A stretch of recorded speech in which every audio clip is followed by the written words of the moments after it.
Hello, gamers, and welcome to the episode. I was going to say welcome to episode 19 of Listen Gamer. I am Indominus Ash, and with me today I have the Crazy King Kev Hello. and Randy Ryan. Hello there. Aaron is not here today, so it's just us three for now. How are we both doing? I'm doing good, thank you. How are you, buddy? Doing very, very good. How are you, Ryan? Yeah, doing alright. Can't complain, you know. Nice. Well, I wouldn't be bloody complaining if I had over a grand left from the grand back from the tax man. I can't speak today. Tried to do a slight, what was that, like a sort of roast, and it didn't go well. Yeah. No, it wasn't a roast. It was like I would be doing good if I had a grand back from the tax man. Wouldn't Hey, you? listen, in the space of 24 hours, I fixed my computer so I could actually play games on it and got a rebate from the tax man. I was on cloud 9. True. Mate, that was insane though. Like your luck went from shit for like 2-3 weeks to just like you said, cloud 9. Yeah. Although the unfortunate thing is my dumbass was like, right, I get paid on like the 28th of the month.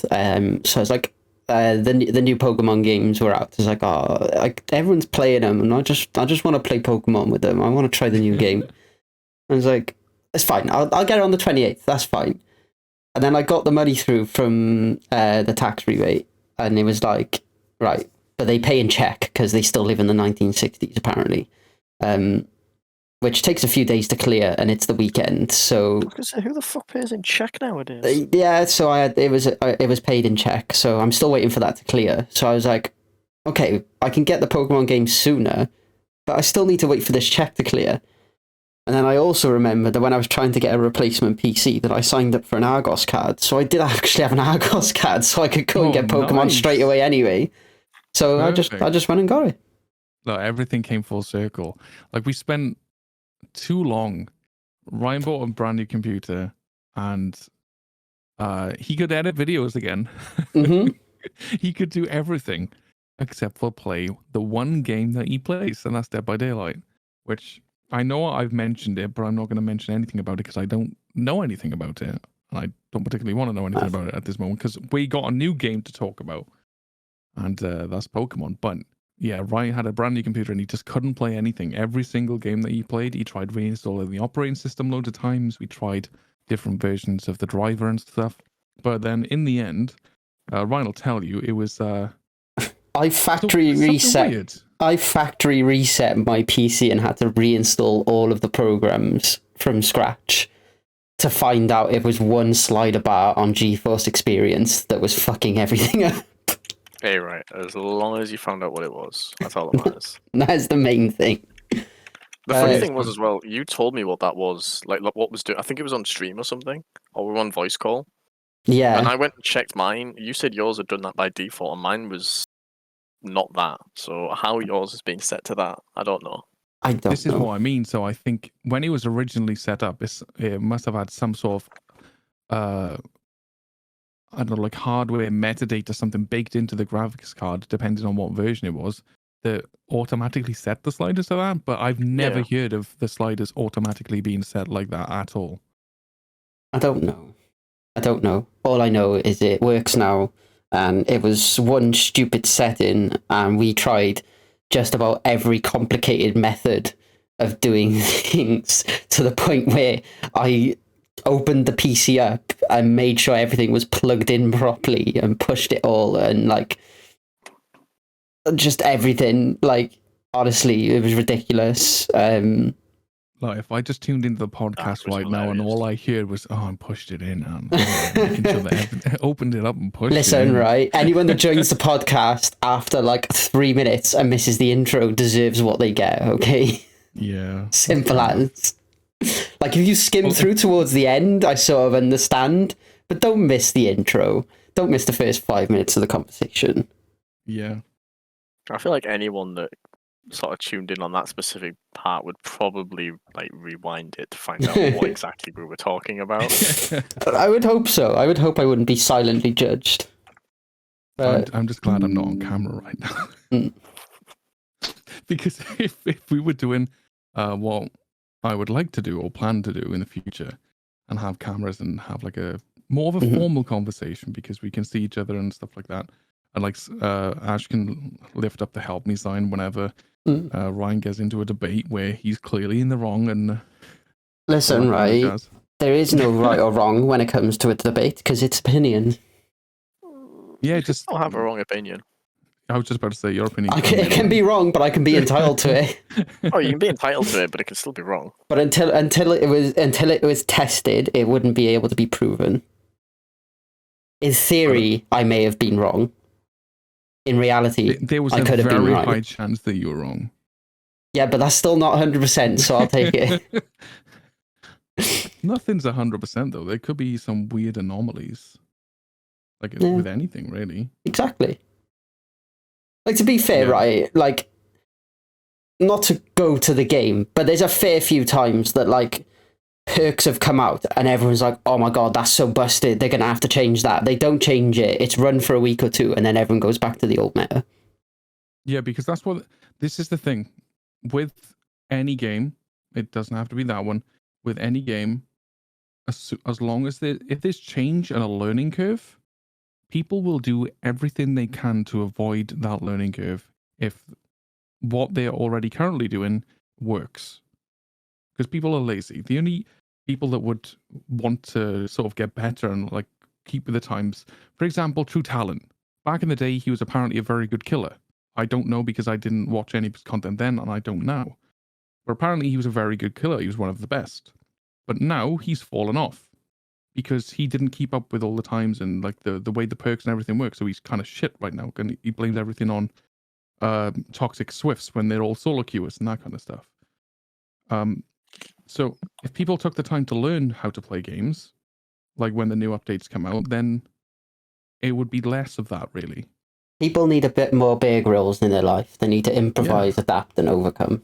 Oh, I can't stand that cunt. Neither can I, but it's such a great line. Half his fucking stuff is absolute bollocks. I'm going to eat this bug for like And 7 the other grams of half protein, and I'm going to staged. drink my piss, and I'm going to get I'll on drink TV my for it. piss to keep hydrated, despite the fact that will make me dehydrated. Mhm. Genius. Should I do that on stream, like the next No. redemption of Hydrate? We are 100% moving on because I'm not having a Can 2-hour rant on that knobhead. Can I just to sort of stay on that topic really quickly? I come across an article the other day. So a goalkeeper has been sent off and banned from a football game because he kicked off at a fan who pissed in his water bottle, The fuck? I mean, and he's like, "I'm being punished for reacting to something that's that disgusting." It's Right, for ridiculous. let's be honest, the piss isn't going to hurt you. It depends what the It's fucking. No, it depends on the fucking state of the person pissing in the fucking thing. Like, I get Yeah. it, but There's any number of diseases he could have caught from drinking that piss. well, regardless, it's a disgusting thing to do, right? But I would be more mad at the people. I would be having to go at the people like that are in charge of keeping those bottles like ready and safe and whatever. Because where was the water boy?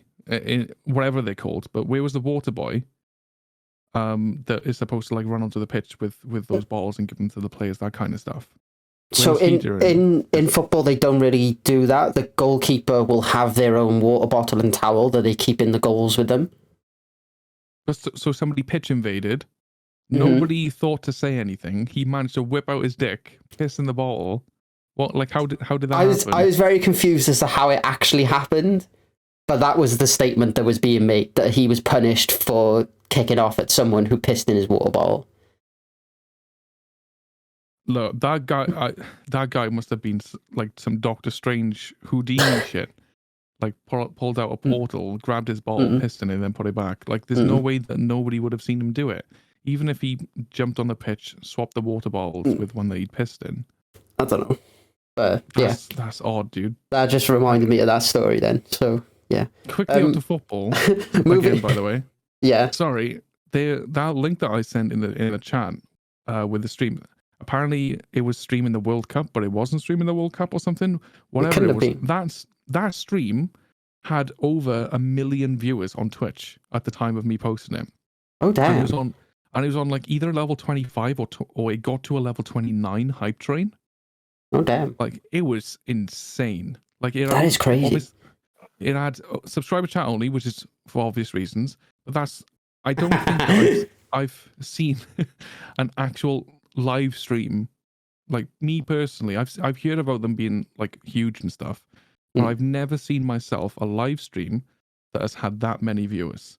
And because of the new hype train feature where you can have like unlimited levels or whatever it is now, like I've never seen a hype train that large either. No. Oh, it's definitely interesting. It couldn't have been a World Cup though, because the first game kicked off earlier today. It was something 11s. It was 11. It was, I don't know. It was some weird sort of 11 thing.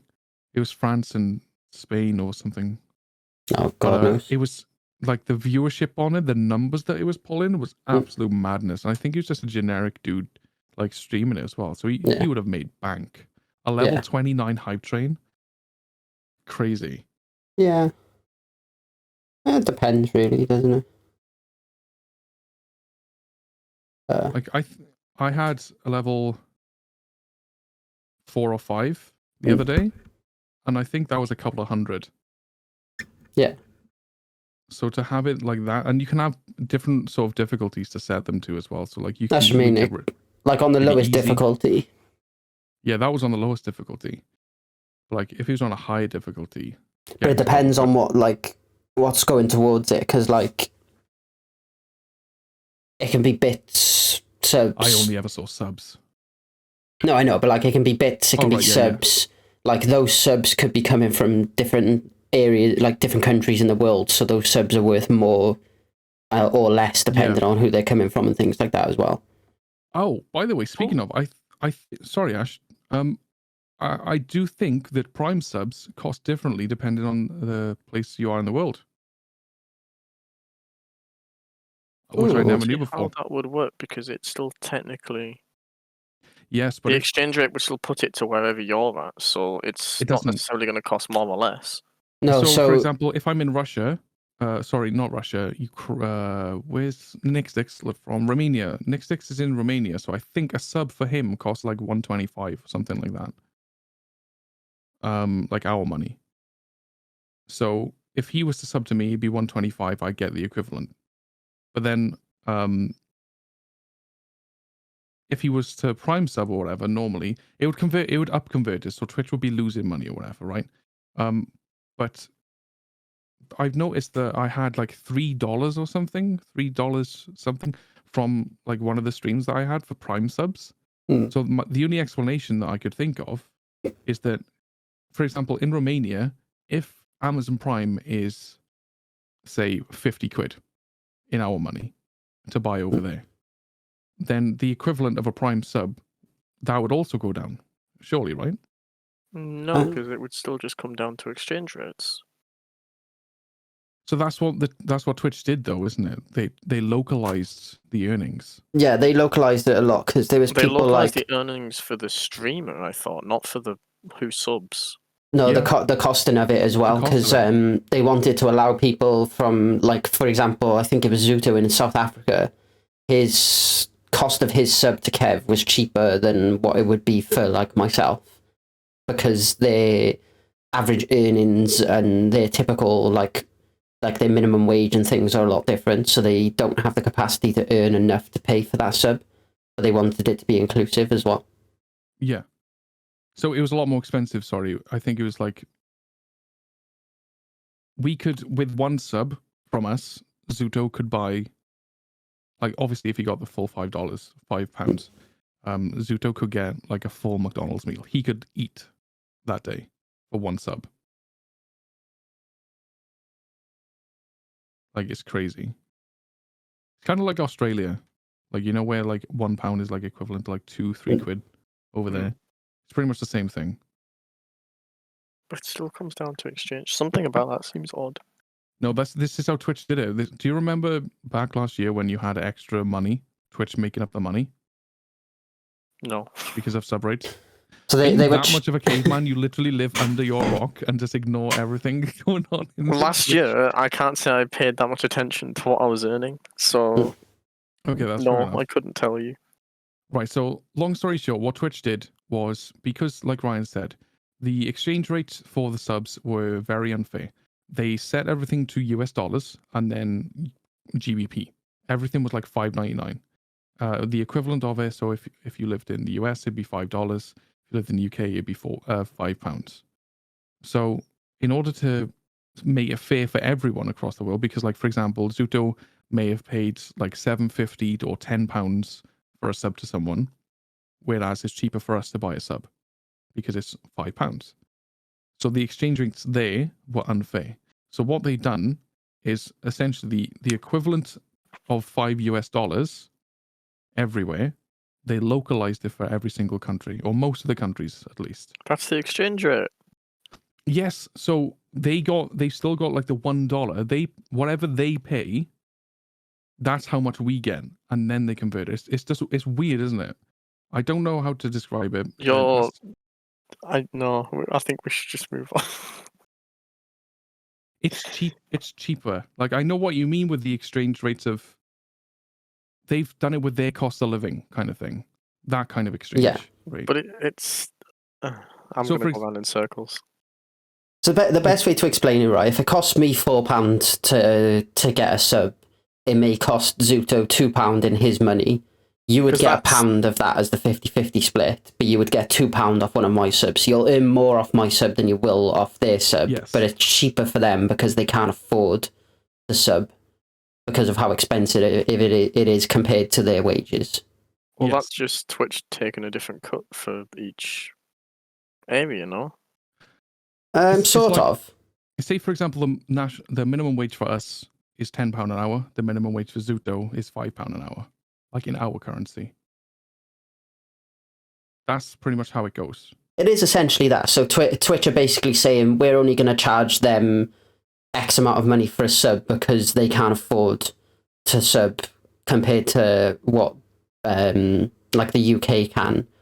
So we're going to take less of a cut from them being able to subscribe to you, in which case you're also going to earn less from their sub because of that. Yeah. And then I think it was like, was it 6 months following that then? They done the uplift? A year and a half.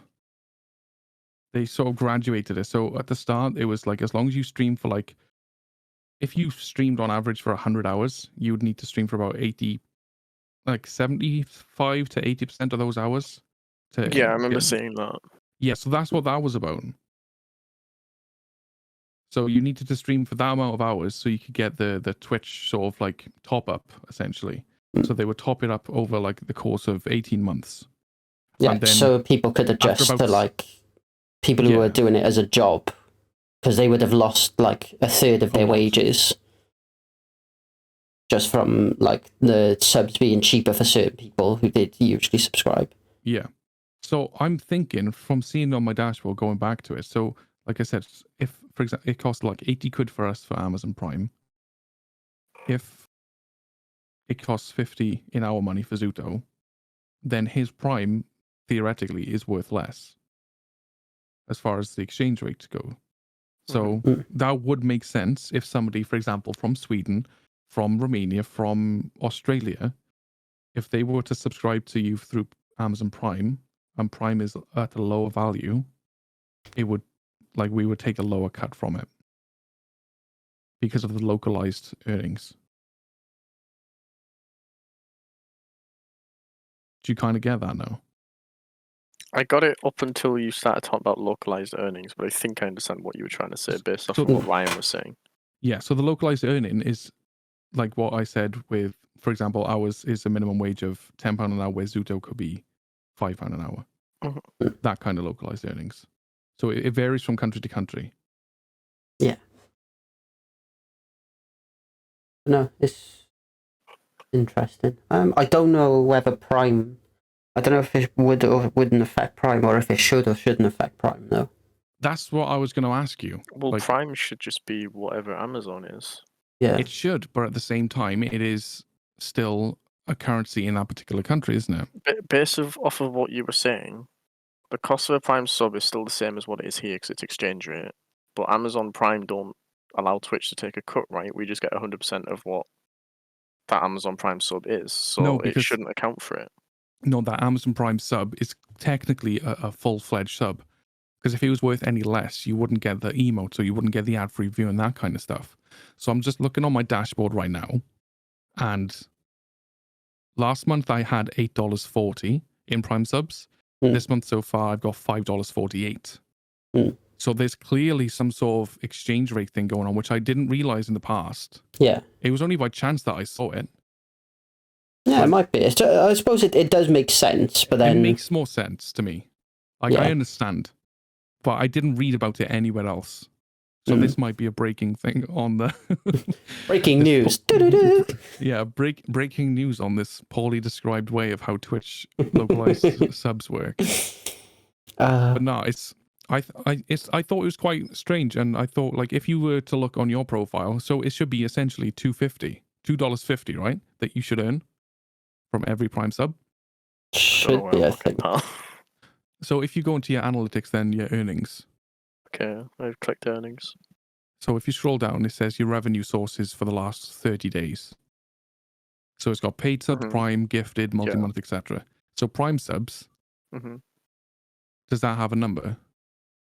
It doesn't say how. Oh, it does actually. If you hover over it. Oh, it did for a second.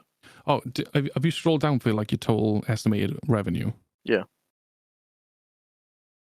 I hovered over it and it popped up with information and now it's gone. That would be paid and gifted. It doesn't give you that for... Oh, the fick? So Prime subs, there's only one tier, which is tier 1. That's why it doesn't do it. So to the right of that, it should tell you how much you've earned now compared to how much you've earned from the last period.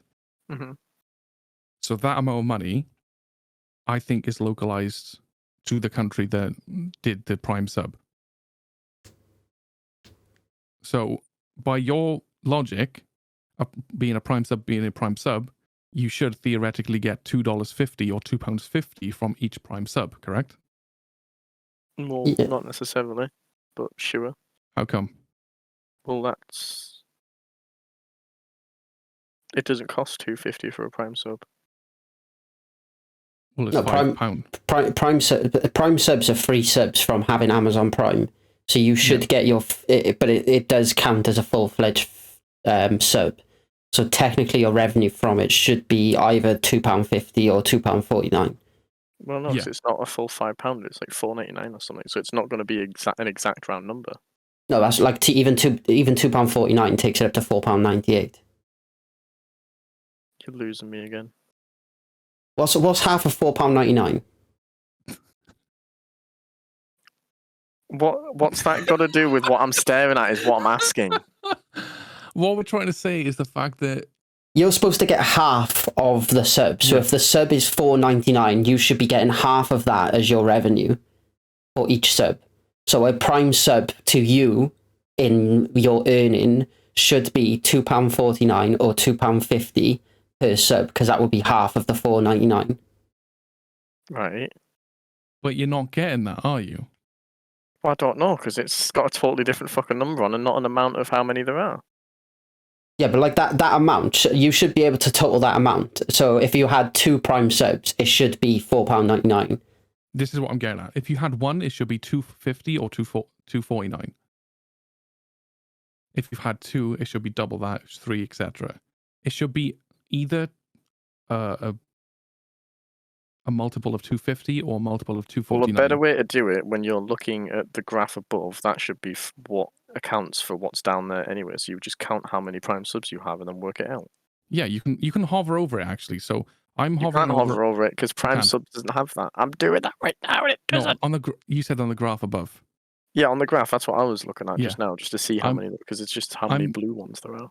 On the light blue ones, so for example, on Friday, October 28th, I had a Prime sub, and it was $1.81. Oh, it doesn't tell me how much it is.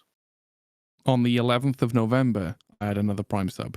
That was $1. So if you go to the specific blue dot that would relate to a Prime sub, it should tell you how much you got from that sub. So 2 different Prime subs. I had $1.81, $1.83. I had another one, $1.84. And is that it? I think. Yeah, so they're varying in price. That's not by a lot, though. No, it's It's because of the localized thing. Because the pound has gone down, isn't it? The pound is fucking Yeah, it's skyrocketed the into the exchange floor. rates. Yeah, so that's being Prime effectively more- shouldn't be affected by the exchange rates because it's supposed to be a set fee because you get it as a free thing as a part of your Amazon Prime. So technically, it should never change. Yeah, but the prices of it have fluctuated with the cost of Prime. Sorry, the cost of the pound. But the pound is still more expensive than the dollar. So I think the pound right now is like 1.18, so $1.18, something around those lines. So we should still theoretically be getting like $2 something. Not what it currently is. That's what I'm trying to get at. So if it was if the Prime sub came from US, it would be probably around $2 something. But because it came from another country, the chances are that's why it's lower. But when that comes through from another country, there is a fee for changing it to our. Twitch handles that. There's But no that would come out of it. there's no conversion rate on my stuff. I would have thought they would have a conversion rate that would take out what it was, which is why it would be fluctuating the way it is, because it's minimal. And that would make sense. That would put it in the ranges that it should be at. Twitch covers the fees on their end, but I've just realized Twitch, the mother truckers, they're charging for a payout fee now. A payout fee, sorry. Yeah, they've always done that. They haven't for me, not through PayPal. They have for me. PayPal always has money taken out of it. Every single one of mine, there's been money taken out. So I've never had the full amount. Either PayPal takes it or Twitch takes it. I can't remember which way around it goes. Yeah, I've never had that until this month. I've Maybe always because had that. maybe because it's the new threshold thing. Maybe. I'm not sure. You're going Because robbed. dude, it's like $1.52, so it's like what? Pound. £1.20. Yeah, it's not a lot. Yeah, it's not that. They've always taken something out of it. It hasn't for me. That's weird. That's so rude, though. Like they already take half your sub, and they take an extra £1 to pay you the money that you've earned. Because it costs them to transfer the money. Yeah, that should. Yeah, but that should be included in the fucking half the money they take off your Prime off your Twitch. So, but no, that'll be why they're charging that amount, because they'll get charged it, so they're charging it on us. Oh fucking hell! Which I'm pretty sure is illegal now, but I could be wrong. Jeff Bezos is rolling. Didn't he say something about like giving his fortune to charity or something? Yeah, the fortune he's making off you. Something like that. Yeah, all $1.52 of it, dude. Yeah, but you think of how many streamers there actually are on the platform, and then that's like £1 a month per streamer every month. Well, no, because it'll vary depending on how much each person is earning. Yeah, like even like lower threshold though. It's like a minimum of £1 a month, give or take. He would be taking off every single streamer, which is thousands of streamers that would be affiliate and earning money. Right, so they've changed it. So they've changed the FX fee, which I'm guessing is the transfer fee. Foreign transaction fee. So. Yes, a foreign transaction fee. So anything up to $10,000 is a 2.5% fee. So this is changed, I think. $10,000 to $100,000 is 2%. So and anything more than $100,000 is 1%. So the more you earn, the less they charge you. Well, it goes to 1%. Exactly. You get charged more the more you earn, but they actually charge you a less percentage the more you earn. You're trying to say the right thing, but you're saying it wrong. But yes, what you're trying to explain is correct. Well, yeah, like what you're saying is incorrect. You think of it right. If you were on the cusp, so say you earned £99,000, I know what you you're would saying, get charged the 2%.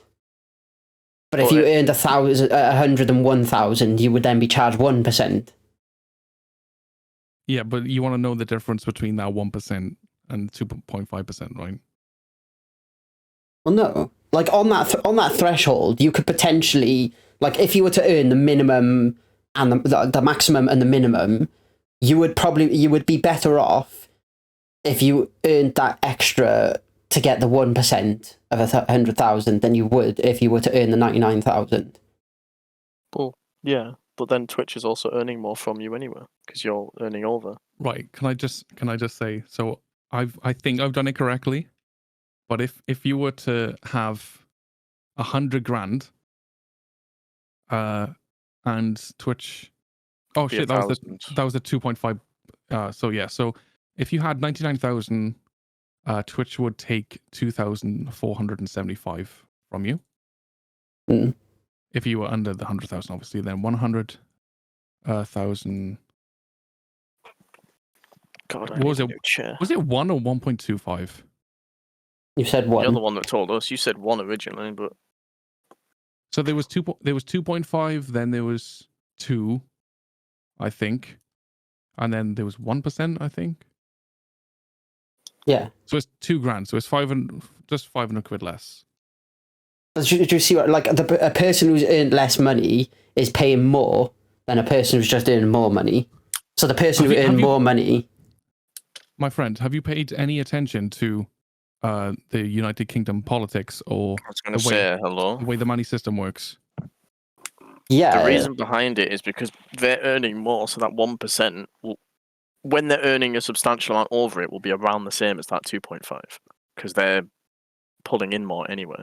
Like, for example, That's me, why. like, if you earn anything up to, I think it's 11,500 now, anything I below don't know. 11,500, you don't get taxed It's 12.5. in the UK. Mhm. Up to, is it 40 or 50 grand now? I think they raised it to 50 grand. Hmm. If you earn anything from 11.5 to 49,999, you get taxed, what is it, 17% or something like that? I can't remember what it is these days. Yeah, I know it changes, but yeah. Yeah, so essentially, the way people think that it works is like they get taxed on the entirety amount. No, you get the 11.5 taken off, and then the remaining money that you earn, that's where you get taxed on. And then if you earn over 100 grand, or sorry, over 50 grand, you get taxed the higher bracket, which is like 40%. So almost half of your money, you're thinking in your head, almost half of your money goes to the tax man, but it doesn't. A fucking shitload of it does. So you take off the 11.5 grand, then you take off the between 11.5 and 49, then you get that tax on the lower bracket, and then you get taxed on the higher bracket with what's left, if that makes sense. So that's pretty much how it works in the UK, and it's stupid, in my opinion. But I don't want to get onto that because I could rant for a decade on the way the money and everything is getting spent and whatnot in the UK at the moment, especially the current events going on. Mm-hmm. It's frustrating, and then people abuse the system, like on its entirety, and it just cripples other people more. No, I'm not getting into it. Shall we move on? Yes, right. Really quickly, what I'm gonna ask you is essentially pulling everything back in. What's your opinion on the new Pokemon game? That's a nice segue, isn't it? What the hell of a fucking roundabout. That was a curveball. Right, listen, I said we go off on a tangent. A certain someone goes off on a tangent, but that was probably the worst tangent we've ever had. Yeah. It is, yeah. To be fair, we were just rolling off each other. Mm-hmm. We were. Like, I think it started with Ryan. It is all relative because it's money, and people with a lot of money will do everything they can to keep it and earn more, whilst making sure other people don't earn as much. Yeah, to be fair, everything was relevant. It was relevant, yeah, but it went from Pokemon to Twitch, not to Twitch, to Twitter, to football, to like exchange rates and economics. Yeah, because to politicians. Because that's essentially where everything goes and boils down to. If the politicians,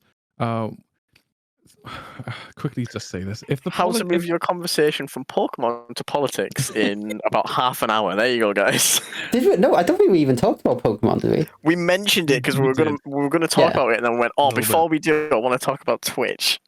Mm, Not Twitch, Twitter. Sorry. yeah. right? So, I think what we need for politicians. Right? Is- No, we're No, not going on to the no, politicians no, topic. stop, No. You're stop. the one that People. wanted to move away from it. No, stop. No, we will. Put them but I'm not all gonna on an say anything island and controversial. leave them to it, and I would be happy. Let's move on. Exactly. Pokemon. Throw I those want guys to on an talk island, about get more- Pokemon. The only thing I want to hear about another politician while we talk about Pokemon is that little rat thing with the Donald Trump hair. That is the closest we're getting to a politician. Now we've moved on to Pokemon. Stop I it. have no idea what you're on about. I can't remember what the Pokemon's name Yungoos. is. Yeah, that's the one. Is it a young goose? Yeah, it Yungoos looks was like a it got a baby blonde version, toupee. And then, It's that little lily puff or whatever. I don't know. It's like a ginger dog, corgi looking thing. no, that's not what Ryan's talking about. He's talking about Yungoos, but fuck if I remember what its evolution's called. Linoon? No. Gumshoes. Dumb shoes. Gumshoes. Oh, right. Okay. That Donald Yeah. Trump looking motherfucking thing. Wait, you're still talking about politics? That's the only thing that's That's going to the be closest acceptable we get because to it it. does look like Donald Yeah. Trump. It's just Donald Trump. Oh, look, if we didn't have trust fund babies with billionaires running the country, and actually normal people who know what the cost of a price of bread is, a loaf of bread, the country would be in a better place. Do you know That's all what? I'm gonna say. Do you know? No. Like we can stick on this subject, right? Of what do you think about the price of the Pokemon game? Because I thought it was quite reasonable at the price it was. I'm going to be honest. I just asked for the 2 games, paid the money, and I didn't even listen. She could have charged me £1,000 for all I know. I have absolutely no idea what I paid. Honestly, I might have the receipt somewhere. I believe I they were know how- £50 each, weren't they? $49.99. they were. That sounds Um, about accurate for a Nintendo game. I don't think they're worth the money, if I'm being honest. Because- look, it's not a triple A game, is it? You look at the costs But a of AAA games these game days. normally costs towards 60 or 70. Yeah, it's in relative terms. Yeah, go back 10 years ago, £50 for a game. Yeah, it should be a AAA Look, title. But I remember like, when I was a kid, I played, I bought, I was super excited, and like I would buy the new Tony Hawk's games and stuff like that, 15, 20 quid for the PlayStation 2 or whatever. And then I was super excited because Mystery Dungeons was coming out. It was a brand new game. I was like, oh my god, this like Pokemon game looks cool as fuck. And it was like 30 quid. I think charging around 30 to 40 pounds, like 40 if there's like sort of revolutionaries, like new mechanics, or there's an actual step up in the quality of the game, or there's like a ton of new features, that kind of stuff. As much as I think that the developers and stuff should get what they paid for, I don't think the current pricing of the Pokemon games is worth it, in my opinion. I did pre-order it on Amazon. I did get they were 50 quid each. I bought the bundle, but I did get an email about a day or two after I bought them saying that, oh, hey, by the way, pre-order price promise, you're having them both for £42.50. So I was like, awesome, I'm happy. Because I think 50 quid is way too much. Because look at this. So yes, it's a Nintendo exclusive. Ignoring all the bugs and stuff like that. Do you think paying 50 quid, I think it was 50, it may have been 40, 50 quid for a remake of Omega Ruby and Alpha Sapphire, do you think that was worth it? For a remake? See, you're asking this to me, the person that literally said that it is the same story-wise to a degree, but there were a lot of new mechanics in it. Yeah, there were a lot of new mechanics, but So all they did yes, was that was worth it. I think they could have done it at a cheaper price. I think that could have been put down to 30 quid. Personally. Like, what was new? The Dex Nav. A couple of the legendary island things where you could go to all of them. You could have done that with the Game Shark. Like No, back in there the was day. a lot more than just that. No, I know, but like generalizing, it wasn't sort of. There wasn't no extra story behind any of it. You Yes, could there fly, was. not that much. You could fly Yes, around there in was. the air. Not that I can remember. Kev, just really What? quickly before you go down this rabbit hole, you are about to go head to head with the resident Pokemon nerd of this That's fine. podcast. That's fine. I absolutely You- adored Omega You Ruby will Alpha lose. So you Sapphire. know he talked I about did the as well. rants. The like loved I them. sit there and say like Ash can sit there and say help me. Story-wise, it did follow the skeletal path that the original game had, It did. but it was extended That's quite what a I meant. bit. No, that's yeah. The main story was there. The story was there on whatever. The Yes, but then- skeletal version of it was, but they twisted it a lot to incorporate the fact that it was a new game. but it didn't seem. It was The just biggest example of that was the whole Megastone Evolution stuff. yeah. A lot of the just game in- changed because of that. Well, to me that wasn't a significant. Just because you could have Mega Rayquaza and Kyogre ground on and etc. No, ignoring all the primals and everything, for just the story, Megas being in changed the story. Was it like 10 to 20 pounds worth of story though? I'd say so, yeah. I was happy to pay that price for a Mega Ruby. Look, I was happy to pay for it. I will say, I bought both of them because I love the games. But I will say, I agree with your argument to a point, but for that game, I think it's a bad example. Sun and Moon maybe I should have been chose- the example that you went for, or Brilliant yeah. Diamond and Shining Pearl should Maybe have I been the did choose a examples bad you went for. example. Yeah, because Omega Ruby Alpha Sapphire, it was, I think of my childhood, Ruby, Sapphire, and Emerald were my favorites by far. Like They I were the loved most them. memorable for me. Yeah, same. Like don't get me wrong, I love Blue, Yellow, and all that, and Fire Red, Leaf Green. I love those. Like they're the OGs for me. But Ruby, Sapphire, and Emerald were like I played those to the death. And I did the same with because I had Omega Ruby, my daughter had Sapphire, and I spent countless hours breeding Pokemon, just playing a game, holding my bloody thumbstick to the left, so I go around in that island in a full square for Imagine hours on not end. just putting a rubber band on it. Yo, I liked watching it. I used to count how many times I was that You invested. can, but you just put a rubber band on it, and then you can do No, it on I know. another fucking console as well. No, I know, but I just like doing it. You know, like it was. I loved it, but it was that like the playthrough of it, like the story changes. Maybe because it's been so long, I've forgotten it, but it hasn't necessarily been memorable for me to ingrain into my I brain. will But happily do a playthrough with you. After this game dies down, I will happily go through and do a playthrough of Mega Ruby Alpha Sapphire with you, and I will point out the new shit. like I can Just to remember prove like this the new point. primal stuff and all that kind of like I can remember parts of it. It's not sort of like it's kind of crossing over with the original story, but it's like I can remember like you flying through the air and you can get Latias or whatever flying through the air and you can Yeah, the find Eon the flute. other the Eon flute. That was cool. They had really cool new mechanics and I did like it.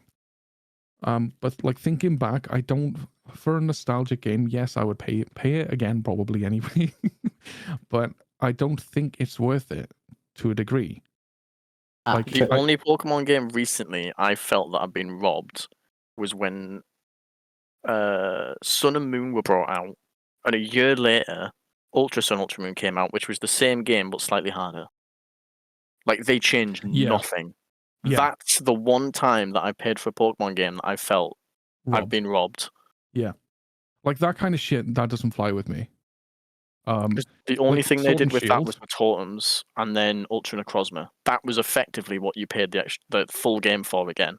Was getting that, and maybe it's like 1 or 2 new Pokemon. That was it. Yeah. I can justify paying the money for Sword and Shield because I hadn't played a Pokemon since Ruby Sapphire. Sword and Shield was the new game. Yeah, that was a new game. But after buying it and then buying the DLC, I still haven't played through the DLC actually, so I don't know if it's worth it. But was it 35 quid? I think it was for the like the But bolt again, it's what you expect to pay for DLCs now. Actually, that's cheaper than what you'd expect to pay for a DLC nowadays. Is it though? Yeah. Most DLC nowadays are literally rocking between the £30 and £50 mark, depending on what game it is. Yeah, Dude. but Dude, you're being charged £20 for a skin on certain games, like. I refuse that. just saying, like. No, that's extortion. That's I'm trying to think of what the newest DLC was that I bought. like for example, Horizon Zero Dawn. Horizon Zero Dawn had, what was it, Frozen Wilds or something as a DLC? There was something like that. The main game was about £50, £60. The DLC was 40 to 50. And that was just for a DLC. that's like a massive game and it's got loads of intricacies and stuff, though, right? I don't know too much about it. You're better off to tell me, like, I don't know, something That's still an example of a DLC that's just come out that is just added content for the game that you paid extortion. Destiny's another example. You paid for Destiny, gonna then say you got to pay Destiny for would the be DLC better. for Destiny, which was the same price as the fucking game, which But you were how- forced to pay for to continue playing. I don't agree with that one. I think that's a massive piss take because as somebody that played Destiny 2 when that came out and stuff and played it to the death again, I don't think that that's a good thing, that you can't continue unless you pay Destiny X amount. released 3 DLCs, I think, for the first Destiny that was out. After those 3 DLCs were up and done, they were like, all right, we're going to start entirely fresh, Destiny 2, and you get to transfer fuck all. Yeah. That pissed off most of the community, and I think that's where most of the community just ditched Destiny at that point. And Destiny was a massive game when it came out. It had so much behind it. And it had a huge fan base, and I think that's when most of the people dropped off. And they were already dropping off around Taken King because they were pissed off at the price they were paying. I think I can compare it. I can closely compare it to something like World of Warcraft, Call of Duty, that kind of stuff. Call of Duty would be a better example for me. I Yeah. don't know enough about World of Warcraft. That's But from World of Warcraft doesn't force you to pay for the DLC to continue playing. It does. Not to my knowledge. You can still play through the other DLCs and do what you want. Oh yeah. To progress, you need to buy the DLC. Yeah. So for Destiny, if you wanted to continue doing the weekly nightfalls or the weekly raids or whatever to get the extra, I think they're called engrams or something, you were forced to buy the newer DLC because that's where all of that content was. You couldn't do it on the older content.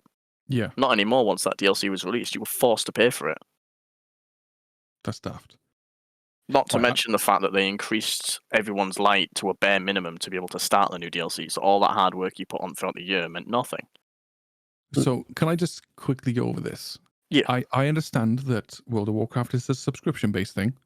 And to be fair, you got to pay for the servers and stuff like that. So I can understand. It's the same thing with Nintendo Online. You've got to pay for Nintendo that because service and whatever. So would you think that World of Warcraft is a AAA title game?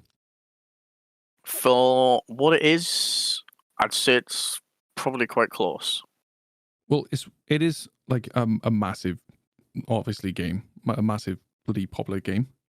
So being how popular it is, how much do you think the new DLC would cost you to buy? Probably not a lot because it's a PC exclusive.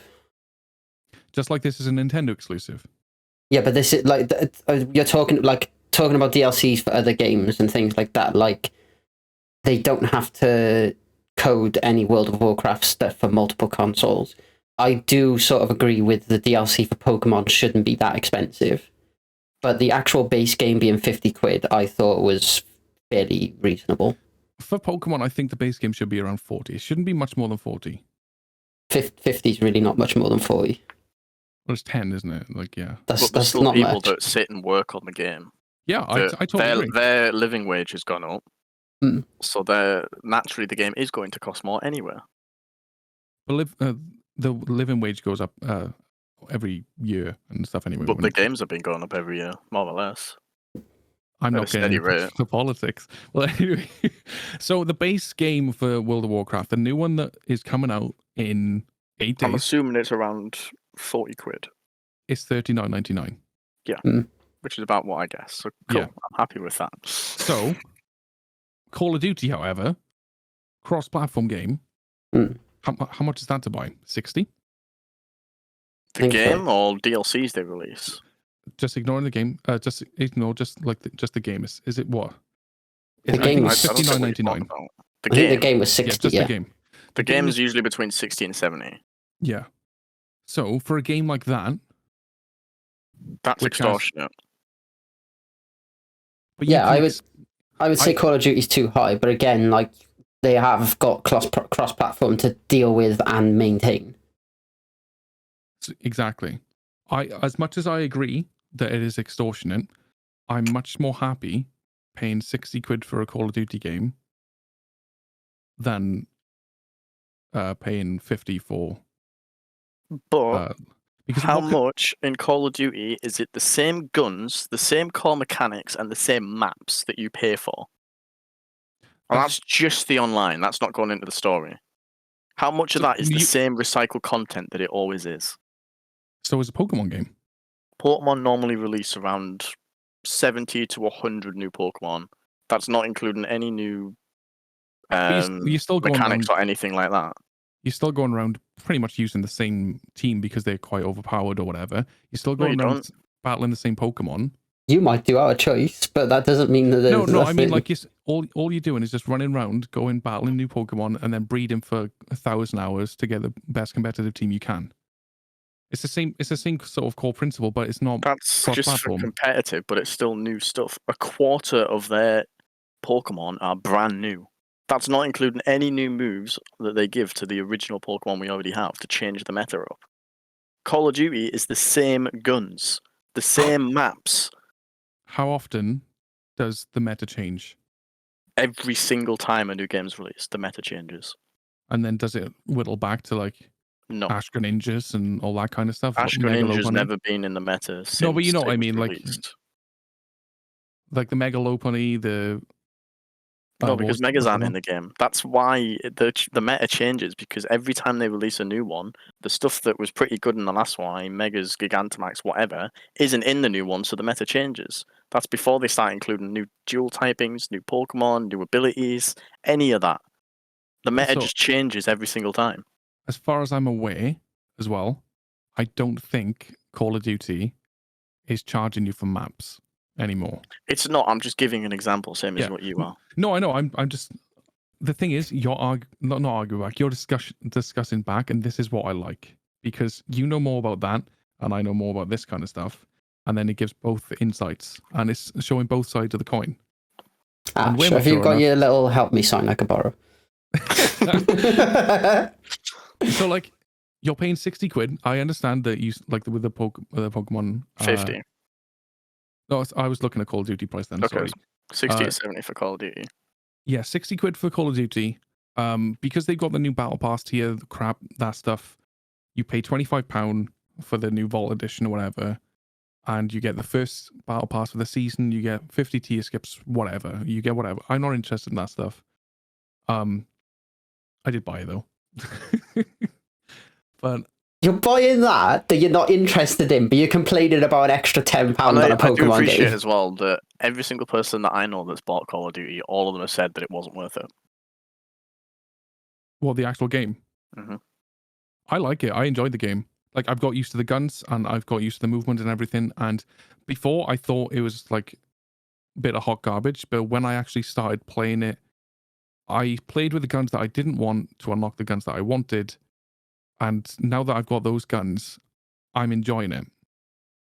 Because the other guns seem a little bit too underpowered when everyone else is running around with the more overpowered guns. Or That's what I mean. You paid 60 quid to use the same guns that you would have used in the older games. well, I haven't had a Call of Duty since like No, but you 2 or 3 knew years ago. off the bat what gun you wanted. That's because of research. I was looking at what the pro players were using, What and then guns? now there's like different variants. I'll just say the Lachman. There's that SMG that I like. There's another one that Okay. I've still yet to unlock. I can't remember what it's called, but there's an That's not MP5. No, I MP5's been in every single COD. know. Yeah, it has. But I know. How many steps did it take you to get to the Lachman? The Lachman I've never heard of, so I don't know if that's been in.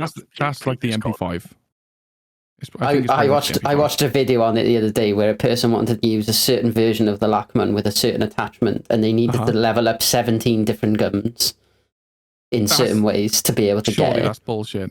It was it was generally If he wanted to use a certain attachment, I can understand. But the attachment that I wanted to use, I needed to use the Lachman yeah, but like to battle even rifle. get the Lachman that he wanted, he had to use a different gun, which needed to use a different gun, which needed to use a different gun, and in order to unlock that gun, you had to use another Lachman to level Two like different guns. to level up to like level 5 or fucking 6 or whatever it may be. But Like- at least that's a mechanic in the game, which, as much as it's annoying, I appreciate.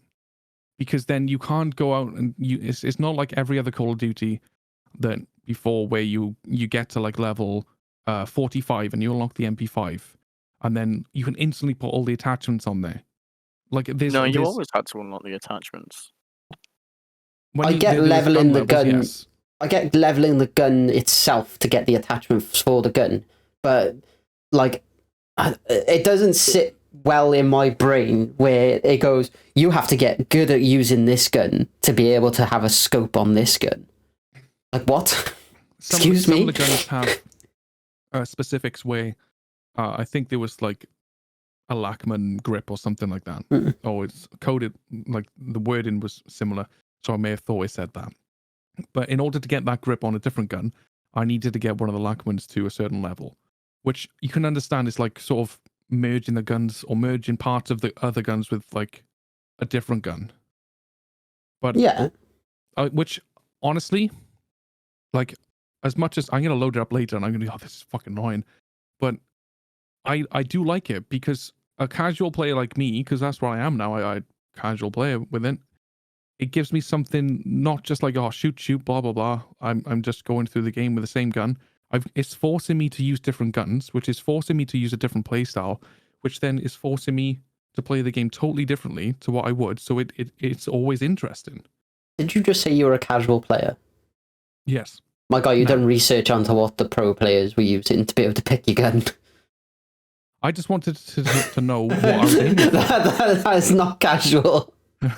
That is not casual. I used to compete. Okay, sure, allow it. That is not casual. And Casual you would be using whatever gun you enjoy running. you not what's do the best. research into any It wasn't so game much and you are what the no best. longer a casual. Like I haven't played it for about 2 My weeks. guy's because I've writing a been grinding dissertation World on of Warcraft. fucking Modern Warfare 2, but he's a casual. Look, I wanted us like. I know there's a few pro players that I've got pretty much the exact same playstyle. So That's fine. That's So fine. if I watch them, see what guns they're running, I can test them out. Mhm. If I like them, then I'll use them. But if they're shit, I'll go to other guns or other pro players that are similar and then test out those guns. Because if I know, for example, Scump, like, I played a lot like him back in the day. And even before I used to like check out what loadouts they were using, I was using pretty much the same setup as him anyway for assault and SMG because our playstyles were extremely similar. So that's always like a go-to. So if I see he's using like dual Berettas or something, just going around just hip firing his sniper rifle, then I'm gonna give that a go. Like that's like if that works for him, then it could work for me because like the playstyle. Yeah, I get that. But then it all comes down to gun control and reaction times and everything as well, because there's a lot of the attachments and stuff that, as much as they're good, a lot of them reduce the ADS time. So you have to do some tinkering around and like fucking around with things, which there's a lot of customization in them. And in the last Call of Duty that I played, it was like it. And I thought, you know what, I really can't be asked to learn this shit. So I'll just copy whoever's using a gun and then they're shitting on me with, because they shouldn't be shitting on me. Then I copy their gun loadout and then I shit on them. So there's that kind of thing. So yeah, research is key, gamers. That's what I'm trying to say. Research is not for casual gamers, though, gamer. God. I'm fine with you doing whatever the hell you want, play a game. But a casual gamer is someone who finishes their 9-to-5 job, comes home, sticks their feet up, and jumps on Call of Duty to get shat on by a sweat boy like you. It's not a sweat point. Look, what I'm trying to say I know, is, I'm just pushing your button with Owen. No, oh, you can do more than push my button if you want. Oh, daddy. But yeah, if you like, if I just think personally, there's a lot of people shitting on the game because of that reason, because they can't be asked to do the progression. It takes a long time. Don't get me wrong. It's annoying, especially when you don't have the experience, tokens and whatever. It can seem like the time to kill can seem quite fast, and I still think it is kind of fast. But at the same time, you've just got to adapt. Like it's a first person shooter. Like kill or be killed. Like, you know. I'm that bad at Call of Duty. It's not a time to kill counter that affects me. It's how quick it is that I die. That's time to kill. It's time to Yeah. die. No, there is no killing involved with my skill He at spends all. more time on the kill cam screen than he does playing the game. It's how effective can I be as a meat shield? Is it even worth me playing this game? See, I read the other day there was this. I think, from what I understand, this guy, playing Call of Duty, he didn't fire a single gun and he got to max level. He didn't kill anyone and he got to max level. Not just be playing things like domination though, and just checking the flag or whatever. So what I'm thinking, I'm not even max level yet. Like I know I haven't played that long, but what I'm thinking he's used some experience buffs, and he's just gone with a riot shield, and on team-based games like that, like domination, hardpoint, etc., with his riot shield out, just deflecting bullets. Because I'm fairly certain deflecting bullets It does give you points. Yes. gives you points as well. So that could be, but that's pretty sick. Getting to level 55. But now he's max level. He has no guns unlocked because he's got to use guns to unlock other guns and then attachments. But like going back to it, I do agree the fact that they needed to do something with Call of Duty. So ever since, what is it, Black Ops 2, I want to say, that had the gun leveling feature when they brought out that new Pick 10 system. Yeah.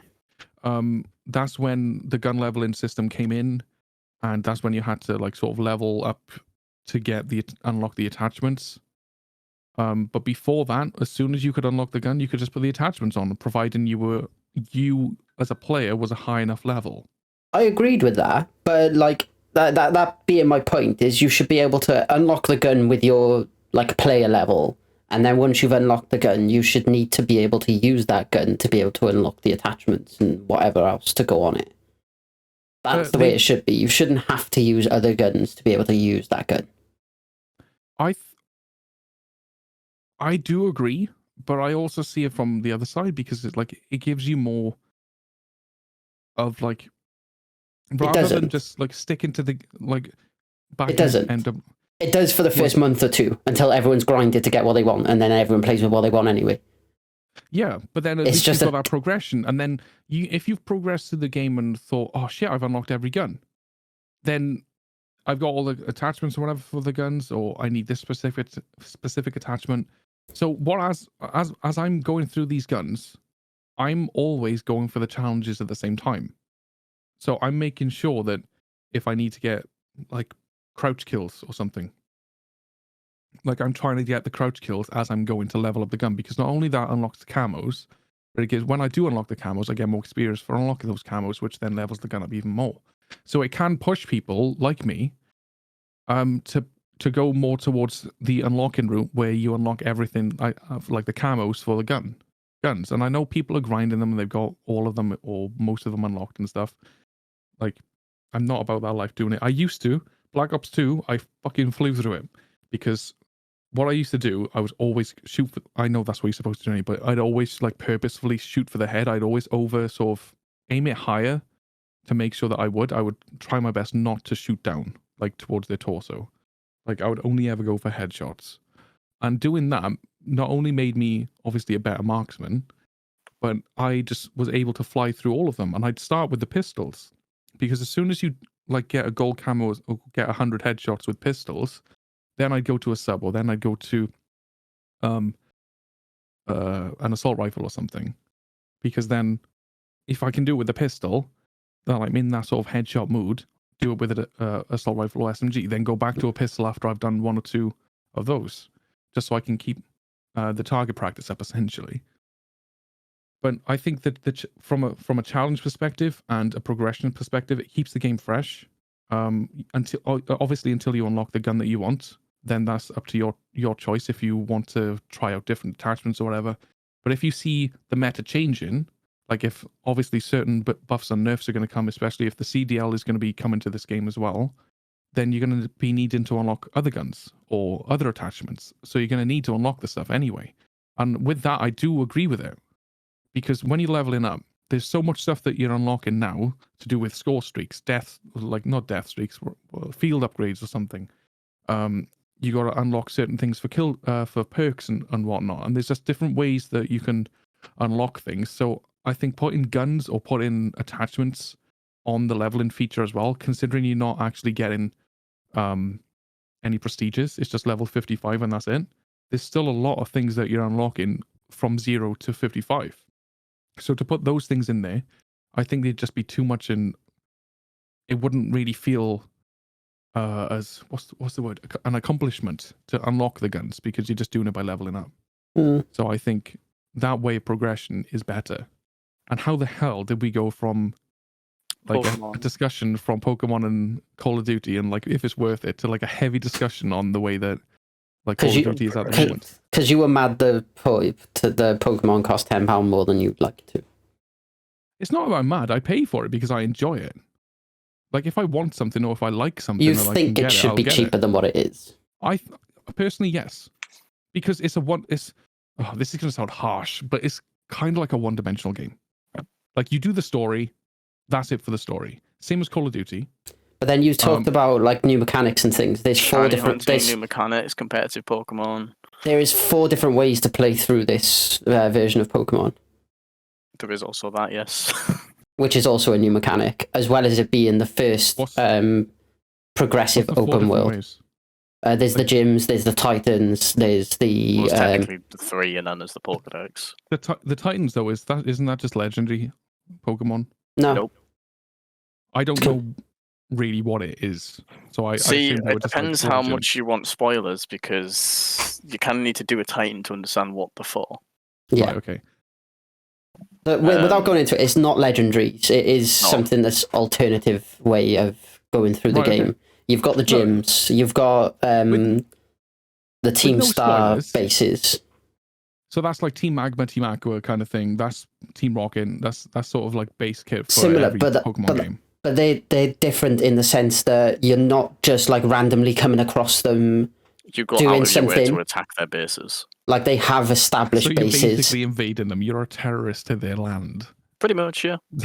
Essentially. And you go around slaughtering their Pokemon until the leader decides that's enough and they want to challenge you. Essentially. That is effectively what that is. Mate, I've got a sneaky feeling that person that hacked my phone is like the leader anyway, and they're just trying to recruit you. There is, I believe, as well. I think we touched on it before the release. Was it like racing ways or something like that with the... Is there races?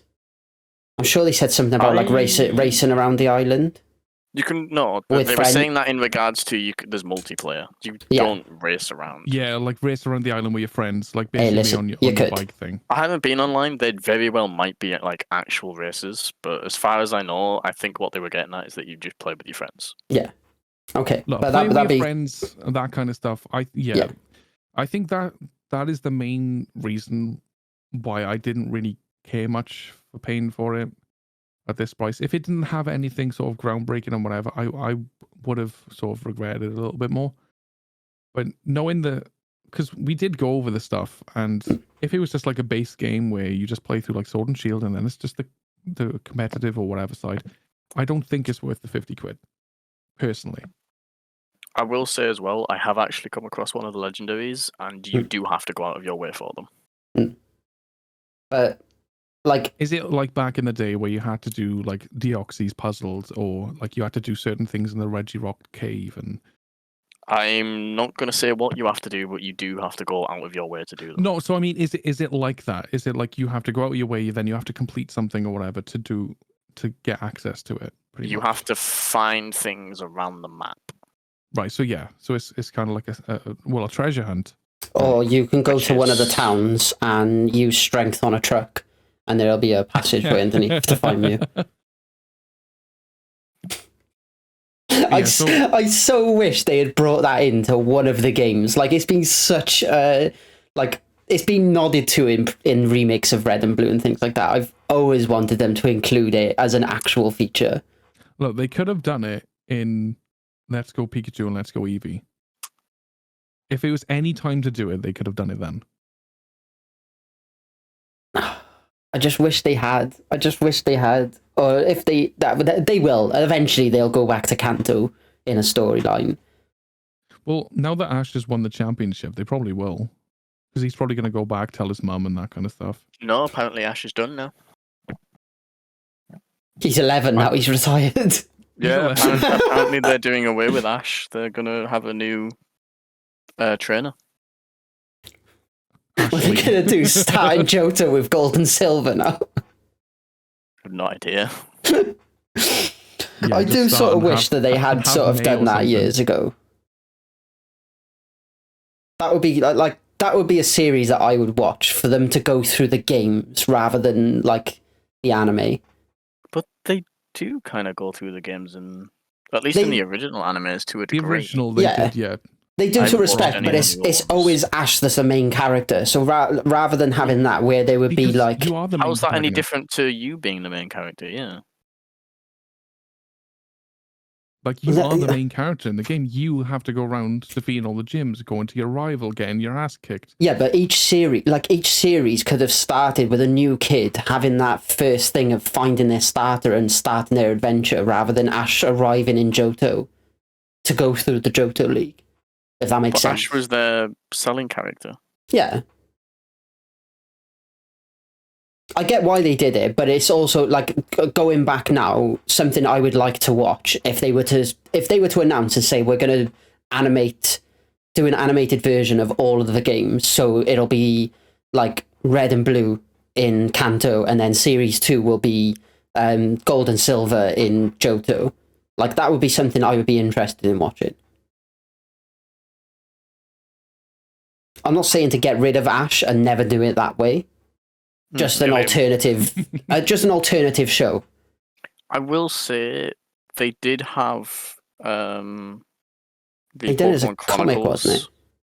They had Pokemon Chronicles where you followed other trainers, Mm. and occasionally it would go back not to Ash but to Ash's Pokemon. There is an animated version of Red's story, I believe. It was based on a comic. So someone made a comic based on the game, and then they developed the comic into an animated series. But it was very like the first season of Pokemon for Ash goes on forever until he gets to the Pokemon League, whereas this was like a 10 series thing, and by the end of the 10th episode, he's fighting Mewtwo. So there's not a lot of depth to it. It follows like the key events through the journey rather than like the whole thing. Mm-hmm. Like, I think it'd be quite interesting to watch it through and watch like even them going through like the Rocket Hideout in Kanto. Like, as a TV show, that would be really cool to watch. I think it'd be cool, the Ruby Sapphire route. Everyone would have a favourite season they would be looking forward to then, because it would be their game. Yeah. Because think of like May and that going through the Ruby Sapphire. And then all of a sudden you see this huge ass Groundon just fucking shit up. And then the season finale would be like a 2 or 3 parter where Groundon, Kyogre and Rayquaza is just like going at each other's throats. And then you eventually get to calm them down and do whatever. Like, that would be a really cool series that I would like to watch, to see the game. Like, because although you could play through the games, everyone would have had a different team going through the games and things like that. So it'd be interesting to see, like... Sorry, it just came to my head. Imagine a Nuzlocke. Nuzlocke anime. Just you random. Wondering now. Just pick a starter. You've got Mewtwo. You've got Celebi. Oh no, my Pidgeot has fainted, just throws the Pokeball to one side. Bye! And you've got a Bidoof. Oh, bloody hell. Something like that will be funny. They wouldn't do it because it'd have to be aimed at kids, but like... to see them go through the games, like, and stay not so much religious to the games, but follow the key stories of the games, including the side quest with the whatever team it may be, Rocket, Magma blah, do you know what I mean? But, like, that would be quite a cool series to watch. And then you would, like, there's certain things like, is it Sun and Moon where Red and Blue come back? Or is it just Blue? I know there's a later game where there's a later one of version them... where they appear in the battle tower. But I don't remember them coming back in Sun and Moon. Could be wrong though. No, I don't think they battle you. I think it's just they're part of the story. Like, they appear and like talk to the main character and then they disappear. Like, even like the Johto series could end with like that battle in Mount Silver against Red. which I know is technically like post-game content, but Yeah. that would be pretty cool. But that'd be just an interesting series to watch if they ever wanted to make something like that. Yeah. But going back again to the original point, how are you finding the game? Look, I'm enjoying it so far because I'm chilling through it. Like usually I'd be like, yo, I'm just like nailing this. I want to get to Elite 4, complete it, blah blah blah. But I'm taking my time and I'm enjoying it. I'm just like at the first gym. I just walked, literally just walked in. But I'm enjoying it. It's got some cool little quirks, like if you jump off the side or whatever, or jump in the water with your legendary, your chosen sort of cover Pokemon. It sort of brings you back, even though you can't swim or whatever. Or they can jump over. It brings you back. The fall-in feature, then you can jump back up the wall or whatever it is.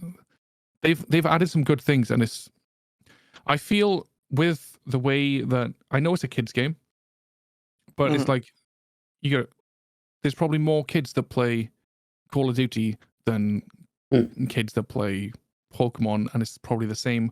There's probably more adults that play Pokemon than they do play Call of Duty. So they've kind of, I do like the GPS system. That's pretty cool. They've sort of catered to like very new players that can't follow a story or that get lost or whatever, which to a point I do understand.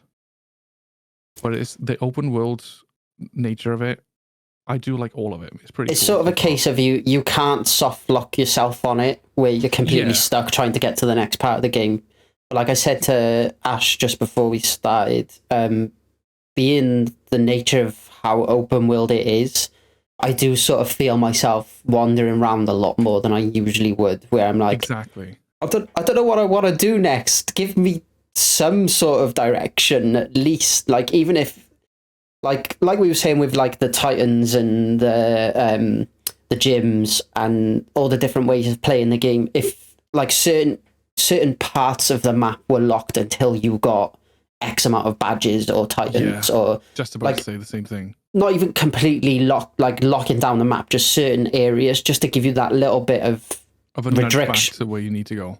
Restriction, an idea of progress of like you finish a gym and you're like, oh my god, this area is now available, and you're like, oh wicked, I'm now like strong enough to go to that area. I can go and have a look. Let's go and see what's there, and things like that. Just to have a little bit more direction, but then that sort of defeats the whole purpose of open world gameplay. So I do understand it. I'm just I play Pokemon, I'm very scatterbrain. Yeah. So I am just sort of like, ooh, shiny, ooh, piece of, ooh, Pokemon. Exactly. Yeah. Like, and because it's a game that I haven't played since Shield, it's like I'm sort of like I'm exploring more. It's like I've spent I think I spent maybe half an hour, 45 minutes just in the starting area, just walking around trying to avoid all of the Pokemon for starters, and then just looking for hidden gems and stuff.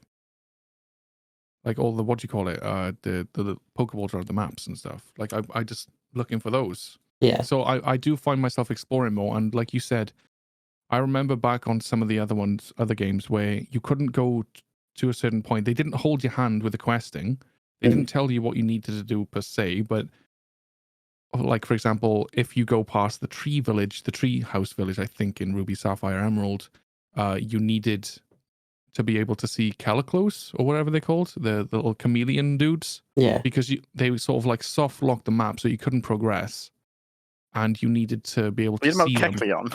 Kecleon, that's one. Yeah, I was thinking of something else. I was like, what the fuck is he on about? I knew what he was on about when he said chameleon thing, but I couldn't think of the name of it either. I couldn't think of the name either. I know it was Kek something. I thought you were going on to like Monster Hunter and you were like, oh, Chameleos? I'm like, Kev doesn't play Monster Hunter as far as I know. Or was it Kecleon, isn't it? Kecleon. Yeah. But I couldn't remember the name of it. So confused what you were on about, and then it clicked. But yeah, so the Kecleon, and then like you needed to be able to see him because like otherwise you couldn't walk past. Then you needed like the scope thing, wasn't it? Yeah, you needed to be able, you needed to be able to see him, and then when you could sort of like move him out of the way and then get to the gym and then go to the next town, that kind of stuff. Or like you needed to learn to cut or get a cup of tea for the guards, that kind of stuff. Like there's no soft lock. It truly feels like so far like an adventure game. Like you are out there and you're having an adventure and you've got free reign to do whatever you want in whichever order you want it to be.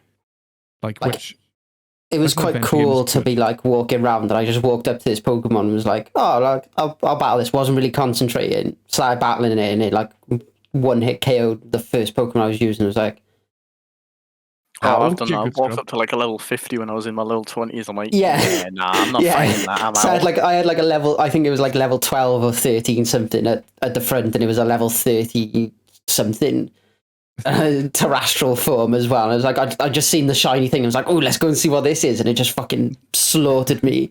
It was just like, oh shit. Minus the slaughtering part, that's pretty much what I did before we started this. Like I was like, oh, it's a golden Meowth. Is that shiny? And then like just terrestrial formed in front of me. I was like, shit, I shouldn't have gone into this with like 10 HP.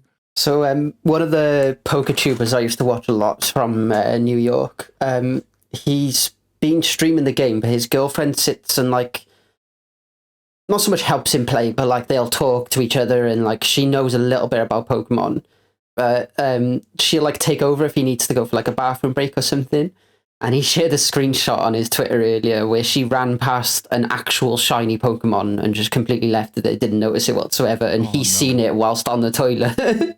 Wait, watching the stream. You can spot shinies in the wild. Yeah, you can. Shiny Shinies?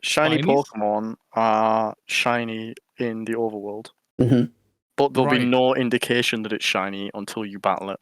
So, like the obvious ones where they're completely different colors, you'll So, like notice. Gyarados, for example, there will be a red Gyarados just swimming around, but it won't have any like shiny particles or anything. You have to battle it to get that. Oh right, I was confused then, like with the way you said it. Like, so the actual like shiny, the actual glowing ones will be terrestrial forms, but shiny Pokemon will be their shiny color in the overworld, which for some Pokemon you won't know until you actually go into the battle, because there's just that little difference. So there's, for example, Ursaluna, I think it's called. The Hisuian thing. The evolution of Ursaring. The Teddy. Yeah. So I've got a shiny version of that on Pokemon Go. And I think it's a very, very slight difference between the head and the sort of like spiky things on him, the color. I think instead of brown, it's like a slight orangey tint to it. One that always stood out for me was Flareon. It's the same colors, but slightly lighter tint. Well, Pikachu's the same. He just goes a slightly darker tint. Yeah, so there's a few of them that you won't even know it's shiny, just wandering around in the overworld, which really sucks. It's like, I think Teddy, Ursa, and Ursaring, or whatever it's bloody called, the first two evolutions, I do believe they go green. If they're shiny. Like, to go from brown to like a lime green kind of color, that's easy noticeable. But like this, like you said, there's certain shinies that barely even change a color. So it's going to be difficult. Like if you're shiny hunting, you know what you're going to be looking for.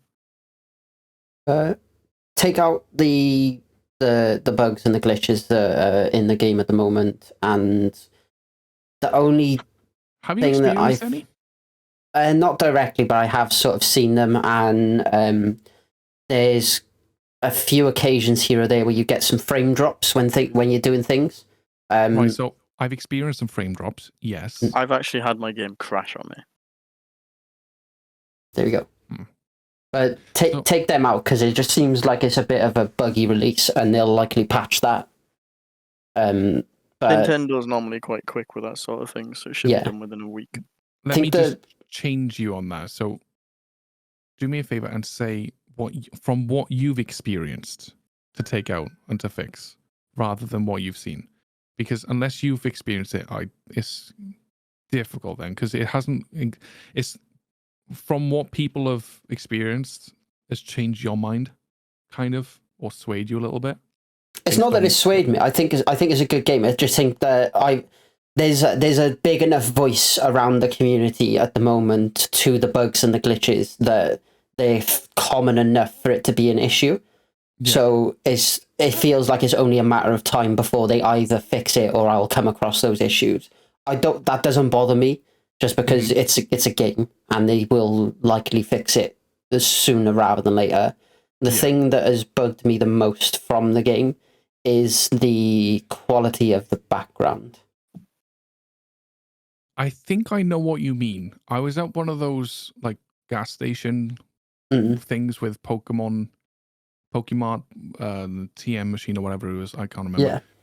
And I was talking to them, and then like the people in the background was like walking at 2 FPS or something. Yeah. Is that what you mean? There's that, but even like the quality of like a tree and the tree in the background compared to when you get closer to it is like a completely different tree sometimes. And I know that's like, it sounds really petty, but like the It's quality. the anti-aliasing, is it? Is that what you mean? Yeah, sort of. So the quality of the render from distance compared to when you get to that place can be vastly different Okay. to a noticeable level. To be fair, it is a handheld console. Yeah, no, I get It's got It decent I get is, hardware. that. But In there's Legends like Arceus, it was better than this Yeah. in It terms was? of the background. Yeah. Right, okay. like they've been known to do it better than what it is. So there It was hasn't been like AAA game style graphics, but Yeah. it has been better than what it is. Hmm. it's just one of those of like, it feels like there was a few issues with the game that they couldn't quite fix in time for their release schedule. And they've I was just feeling that. and they've just gone, we'll ship it and patch it. To be fair, it's not There's nothing majorly it's game not game breaking. breaking. Yeah, that's what I was trying Yeah. to think of. It's not game breaking. It's just No. more of an annoyance. The Yeah. only thing that I've experienced personally is the frame drops. I was on call to Ash when mine came and I started playing it. I had no frame drops. Ash did like the intro or something, made his character on his second copy, and he was. I had don't think frame complaining, drops but you had a straight lot. away. You had frame drops instantly, didn't you? But I've got on that one I'm on the light system, so I think the light system doesn't handle it as well as the bigger system. Yeah. So the light obviously is lesser hardware, but even playing through the TV, that's when I first noticed the frame rate, and then I noticed it then when I was playing it in handheld mode. So I don't know. It's like that's the only thing that I've witnessed. So it's not that it's awful. It's it's there and it's noticeable. Yeah. It's not bad. It's what? It just goes cinematic, essentially. Like 24 frames a second, roughly. Like, it's not game breaking or anything, like you said. But, like, as far as the other things go with, like, I've seen some, like, it's happened in Pokemon Go. I've not been on the receiving end of seeing it, but I've seen pictures of, like, some horrific things going on, like the eyes popping out of the model and the teeth. And it just looks I've seen evil. someone falling through the map. I've seen someone fall through the map too. But They dropped off of a cliff and went straight through the ground. But I was on Trainer used Twitter and I saw a load of videos in one thread. It was like, oh, show you Pokemon Go, Pokemon Scarlet Violet glitches, and there was just loads of them there, and they all were on like Chinese or Japanese consoles because all the writing was like that. But it was like I've not experienced any of them. I must have watched like 10 to 15 of them. I just didn't see any of those in my game, which I'm lucky in, like, I guess. But like, I don't think they're like overtly a massive problem, but given the amount of things that I've seen without going looking for it, I would say it's common enough for it to be a bit of an issue. It also goes back to what a lot of people complain about: is they paid this amount of money and the game clearly wasn't ready for it, like for release. I say, it does as I seem say, I like think a they've- lot of people are just kind of not over exaggerating, but Well, it's look at not as bad as what people are making it out to be. Like, it's Yeah. annoying for sure, but it Mm. doesn't necessarily change your experience all that much. it's not Cyberpunk. Oh no, yeah, I don't think we've done Cyberpunk anything really. close to that for a long time. Yeah, it's not Assassin's Creed. It's not a lot. Like I've played some games where it's literally screwed and you can't play it at all. Even if it's like down to memory leaks. Well, Like, it was and it just Dying doesn't Light like it. 2 for me on PlayStation. Like, you could not play it. Yeah, we Mm. had some issues on Dying Light. I had I tried going to Ryan's game to complete a mission and Max's game to complete a mission. And there was like this, I couldn't progress in it because I couldn't complete this specific mission. I had to go rescue some kids or something. And then when I got back, I had to talk to the woman. The woman wasn't there. She was in her room and she was refusing to come out. And I did some other side quests and whatever, did some other quests. And I still went back to her and it was just bugged. It wasn't there. I contacted support and whatnot. They said they couldn't really do nothing. Hopefully, like, she'll eventually come out or something after a patch or whatever. But it was that or start again. We can't get her out of her room. She just keeps refusing. Yeah, we Oh, can't do mine it. was going through the story. It would lose audio, like, completely. And for all of the scenes, you know what, on some games where you have the skip option, and it Mhm. only skips that little bit of dialogue and just moves on to, like, sort of where they've got the next bit. Yeah. So, like, they'll go through a sentence, you'll hit skip, it'll skip that sentence and just do the next sentence. It was just doing that repeatedly the whole time and just no audio. So the subtitles that I was getting were up for like a second for me to try and quickly read whatever it was. So for Just the read like faster, noob. half of it though, like there wasn't even subtitles either. So I think I streamed it for about 2 or 3 hours, and it got to the point where I'm like, okay, this is just isn't playable. I don't know what's going on in the story. I've got no idea why people's faces aren't rendering or they're not appearing where they should be. Yeah. So that's it. And then all of that's fixed now because that was ages ago. But I've Yeah. just never I gone wanna back play to it the again. game. Yeah, I want to play it again. Is Yeah. it cross-plan? No, I don't think so. Oh, that sucks. I'd have to get it again on PC. Me and Ryan will have to play it again. Yeah, Download it after this. I think Or it's did you put- downloaded. I can't I was remember. going to say, I I did think ask you we've to had this download it the discussion other day. before. I might. Yeah. Let me check. But Yeah. so it's It's downloaded. oh, nice. I'll download it when I go downstairs then. You can't complain about me not downloading it. It takes a few seconds for me. So. Yeah, that's fine. One of the things I did want to ask, though, going on about Pokemon games, is if say you were to work for Pokemon, and they asked you to come up with a new feature for the next game, what would you include, or what would you like to include? It's a difficult question without knowing what's in the mechanics and stuff in this game entirely. Forget about just from the last game that you played. Sword and Shield, right? Knowing that this one's open world, because open world is a thing that people have been asking for. Yeah, Of a Although Pokemon still game with for a while. multiplayer as well. I think. Do you guys remember back in Red, Fire Red, Leaf Green? I think it was, where if you guys had like the wireless receiver or link cable with like 408, you could go into like this room, and then you and all your friends could go in there at the same time, and then you could challenge each other to battles and stuff. I can't Coliseum or something like that. I think it was called. Coliseum is essentially what the Union Rooms is now. Yeah, the Union Rooms.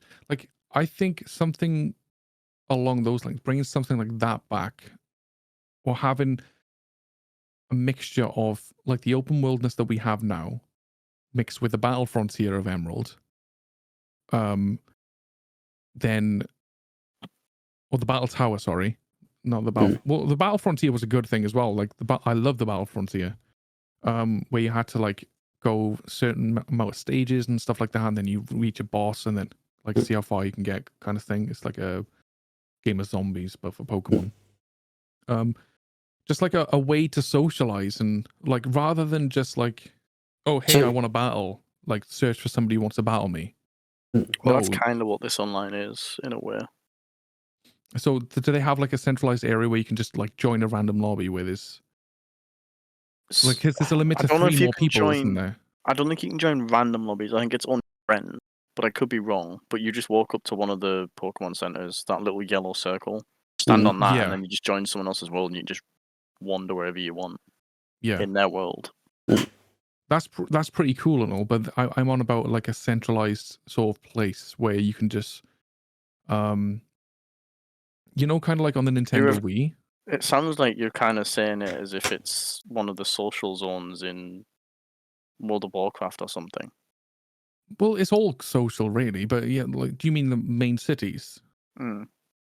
So yeah, kind of like that. So like you I can go think it to. would get too crowded. I don't think the games could handle it. Well, no, like this is what I mean. They've got the servers. We're paying for the service for like a reason like this, so the servers would handle it. All you're doing is rendering in other people's avatars, essentially. They struggle to do that. They did it in Sword and Shield, though. If you I you don't apply remember them doing it in Sword and Shield, The having wild some area. sort of hub. It wasn't a hub, but if you were in the wild area and you were connected to the internet, you could see people. You could see people's like avatars. They would sort of fade in and out. Like Briefly for 2 seconds. It wasn't a permanent thing. And even that wasn't fantastic. yeah, it wasn't fantastic, but if they could improve on that, they've proved that they could do it 2 generations ago. They may be looking to do something like that though, and that could be the base testing this for could it. have been the tester for it. Exactly. Like they've got that test. They've now got the multiplayer where you can freely roam around other people's games. The next step could be having something like that. So yeah, it could be something interesting. Like something like a main city like that where you can have preset text, or like you can obviously they got a very strict language filter. Like if you could talk to people like that, make friends, socialize, talk to people. No voice comms for obvious reasons. Even though I think there was voice comms in Sword and Shield. They could do voice comms, but they could maybe have it restricted where you have to be be friends with them. if you're not even so much friends, but like say because Nintendo's got the parental thing on it, isn't it? Yeah. So if you have the parental thing enabled, you can't use the voice comms. But for anyone that had their game set up where they say they are an adult playing the game, or someone that's over the age of 18, that they could then have the voice comms enabled. Yeah. So that way, then, if inevitably there would end up being kids in there at some point, but that's on the child and their parents for not putting the parental guidance on their Switch. I do think though, in a situation like that, I think they should take a leaf out of Riot's book, where I believe they do take clippets of voice communications to use in banning waves and stuff. I think, unless they revert that idea, but in games like this where it's aimed towards kids and you're thinking about putting a voice chat feature in, I think having that transparency to say, look, if you engage in voice comms, we'll be taking like snippets for voice recognition for specific words, essentially. It's not to like monitor the conversations, but it's more if you say anything derogatory or any like hate crimes, that kind of stuff, anything like that, then that can be used against you to be banned and then blocked from all voice comms in the future, that kind of stuff. I think that should be implemented. But as far as a feature, I think a centralized hub, like an island, like a Sevi Island kind of thing. Like it could be Battle Island or something like that, or just somewhere separate, or main city where you can just be there, just chill with people, just like even hang out, show each other different outfits and stuff. Just sort of like a social aspect of it, like just make it more social, because like you can, if you in this gen you can go around playing the game with each other, why not have like a little hub that you can find and meet new people, and then like you could have a double battle or triple battle with another like group of friends that are like a double or a trio or something. Yeah, I get what you mean. So it's like if us 3 went in the hub now, we could just go on. We could have a triple battle with another trio. Yeah. Or like we could find 3 others who wanted a triple battle, and something like that. Because like triple battles are a thing. We could choose which Pokemon goes where, like amongst us. That's not difficult, because like the pick 6 system or whatever is there. You could have They got rotation battles, which is usually 3 Pokemon, isn't it? Yes, I believe so. So if you could do a rotation battle where you have control over your Pokemon for Yeah, your that's turn. what I mean. Yeah, so we'd have control. Say, for example, it'd be you, Ash, and then me. So you'd have a Dragonite. Ash would have a Greninja. I'd have Mew. I don't know. I was going to say Celebi for some reason. But yeah, so then you take Please your don't bring a turn. fucking Celebi to a fight. They're actually fairly good if you I was depends gonna on say your type. Celebi is not bad. Yeah, they're really good. Shows how much you know. Jeez, you're not beating on my trio. But no, so like you take your turn. We'd all have 2 Pokemon each because it's a triple battle. You take your turn, do what you do. Ash take his turn, I take my turn. And then vice versa. And then if your Pokemon dies, then your second Pokemon comes out. Yeah. And then do it that way. If your Pokemon dies, then you can have the option of cheering us on. Kind of like... Or DCing and leaving a salty message. Yeah, that too. Or, do you remember in the dens, Ash, where like if your Pokemon died in the Pokéden, you could cheer the cheered rest... and it could boost the Pokemon if you cheered correctly. Yeah. So that kind of thing. I don't think that would be in a Not in triple battle. competitive. I don't think it would be in competitive. But in like a normal unrated battle, it would give them like a little boost. That has reminded me of something that I would quite like to see in the games, though. Go on. Go ahead. Back in X and Y, I think that's when they first released double battles, where it would be 2 people rather than just you having 2 mons out. Yeah. So you'd bring 3 on each team, and someone in the Pokemon community, he was at the time called Duncan Knee Deep. I think he's gone to Duncan Can't Die now or something. Invented free for alls, which basically meant that you attacked anyone, so that even your teammate on your side. Okay. So this went on throughout Omega Ruby Alpha Sapphire, and I think either in Sun and Moon or in Sword and Shield, Pokemon released their own version of free for alls. Yeah. But so how it would have worked in Omega Ruby Alpha Sapphire, it was whoever was left standing. In their version, it was after 3 Pokemon got knocked out, it just ended. That was it. Which kind of defeats the objective last man standing when there still could be 9 Pokemon on the field. So I'd like to see a better version of free for all be brought in. Okay. Where you can actually have people load in as well, because they used to do it where they were all friends, so all 4 of them would just load in as doubles. Yeah. But yeah, they tried to make a free for all version, but it was just shit. So I would have liked to have seen that in the game, but made better. You know what would also be good is a built-in Nuzlocke feature. So that goes on to what I would like to include, which is pre-game customization, where you can choose your level difficulty as well like as New Game Plus mode, that kind of thing. Do you mean? Yes, you could click on New Game, and then it would give you an option of easy mode, which, or say like new trainer, which would give you all the tips and tricks and like help you out with what moves are effective and super effective, like all of those things to help people who are new to the game, for kids to be able to learn type-ins and this, that, and the other, and what essentially the base game is now. Then having a hard mode where it would take those things away, that sort of the tips and tricks, the effective, not effective, has no effect and all that. But they have that in this already.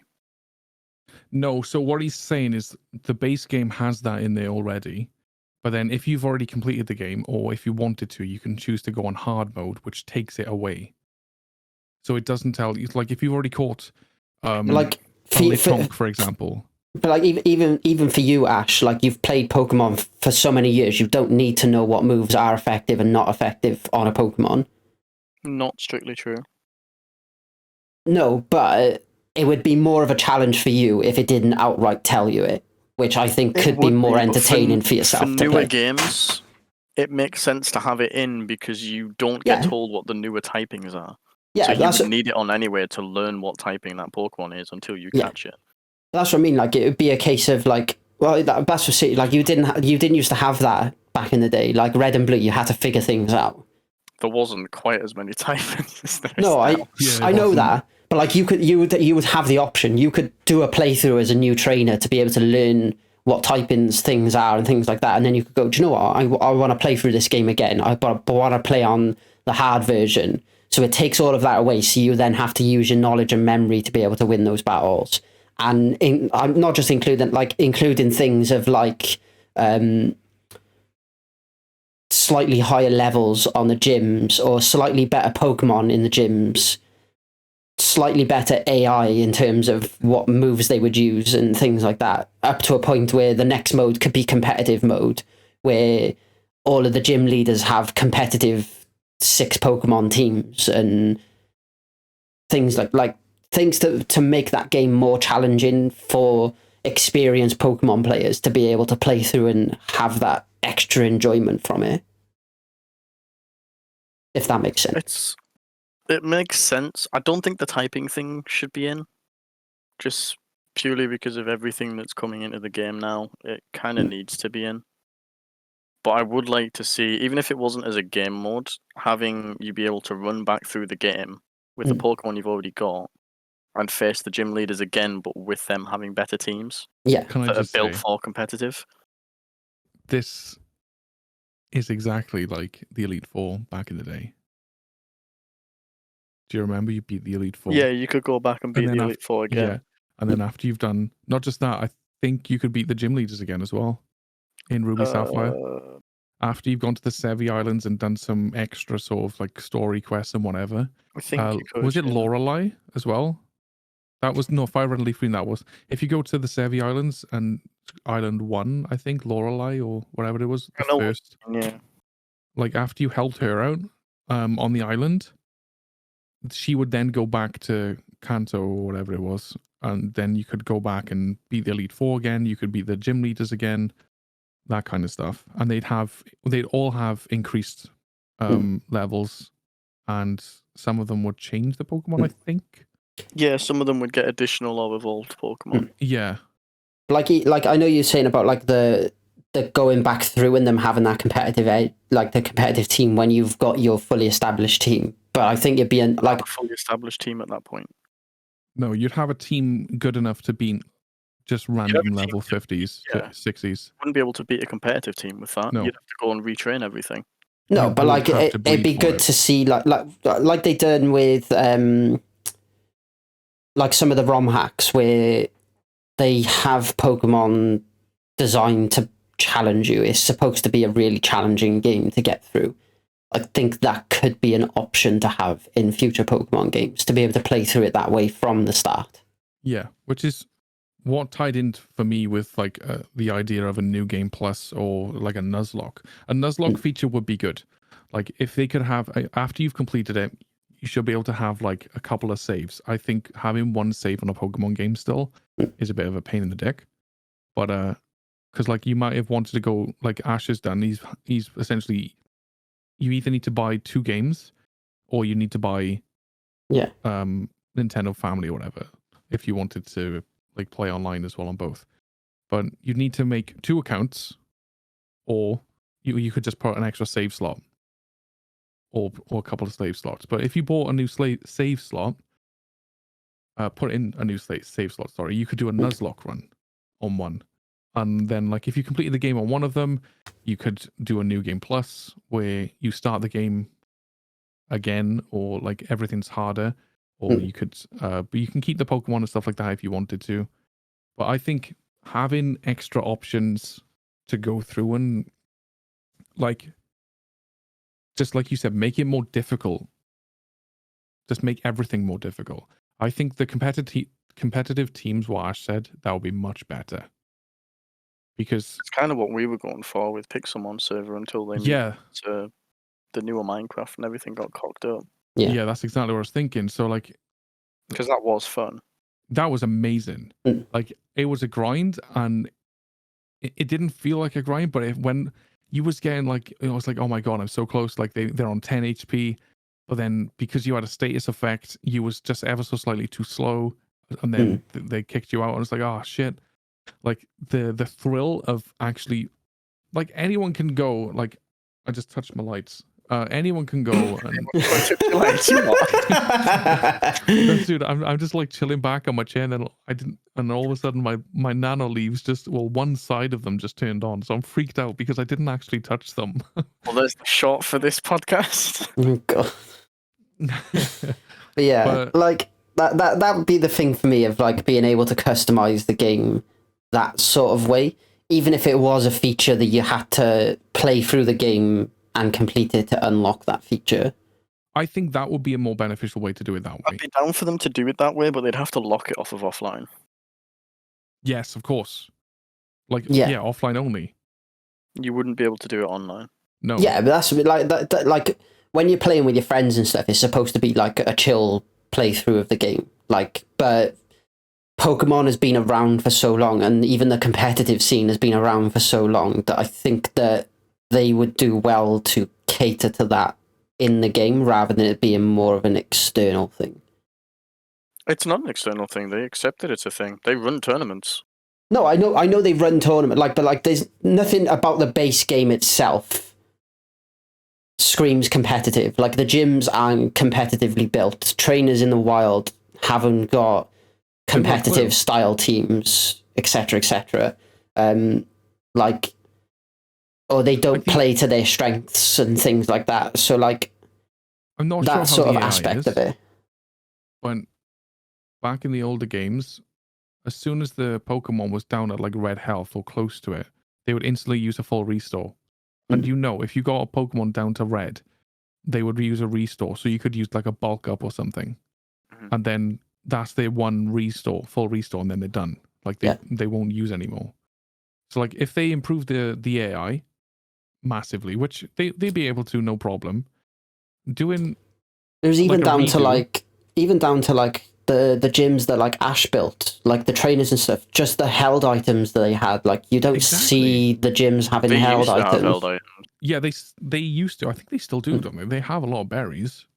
I know there was an example back in the day where there was a Sneasel or something that held a fighting berry, but Sneasel naturally has low defense, so it meant nothing unless you were low level. Yeah. But I remember that being a thing.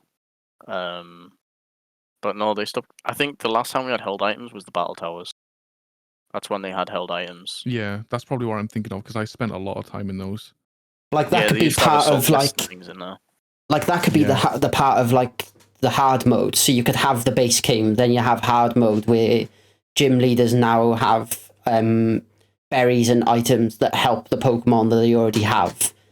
That doesn't make it so much more difficult, but it does add that extra element. And then you could have the competitive where they have better teams than what they have in the base game, as well as the held items.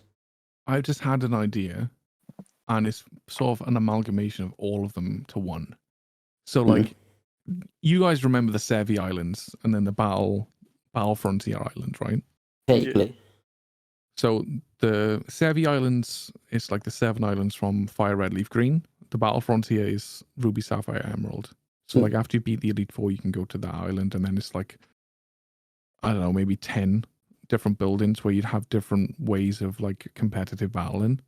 So after you beat the Elite Four, you should be able to continue. Then you go to like this one island or whatever, do little quests or whatever to continue the story. Where all the champions go or whatever to celebrate or something. I don't know, just make something up. Obviously, it's a story. And then once you've done that little quest line, you unlock like League, the Elite Four League Part 2 kind of thing, where you can go back, you can redo all of the gyms. And I think you should have to do all of the gyms in order to beat the Elite Four again.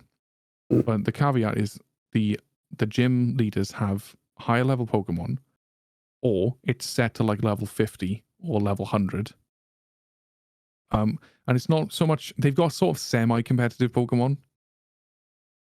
So they're not so much difficult to beat, but like you need to put a little bit of effort into like choosing your teams. So the issue that I have with having semi and not full is that you could just rock a Groudon or something and just annihilate them. No, something that that sort of cancels that out. You wouldn't like that's what I mean by semi-competitive. Like something that you wouldn't be able to rock up with like a Groudon or like you would a need a Primal fully Rayquaza. competitive team to be able to take on a like.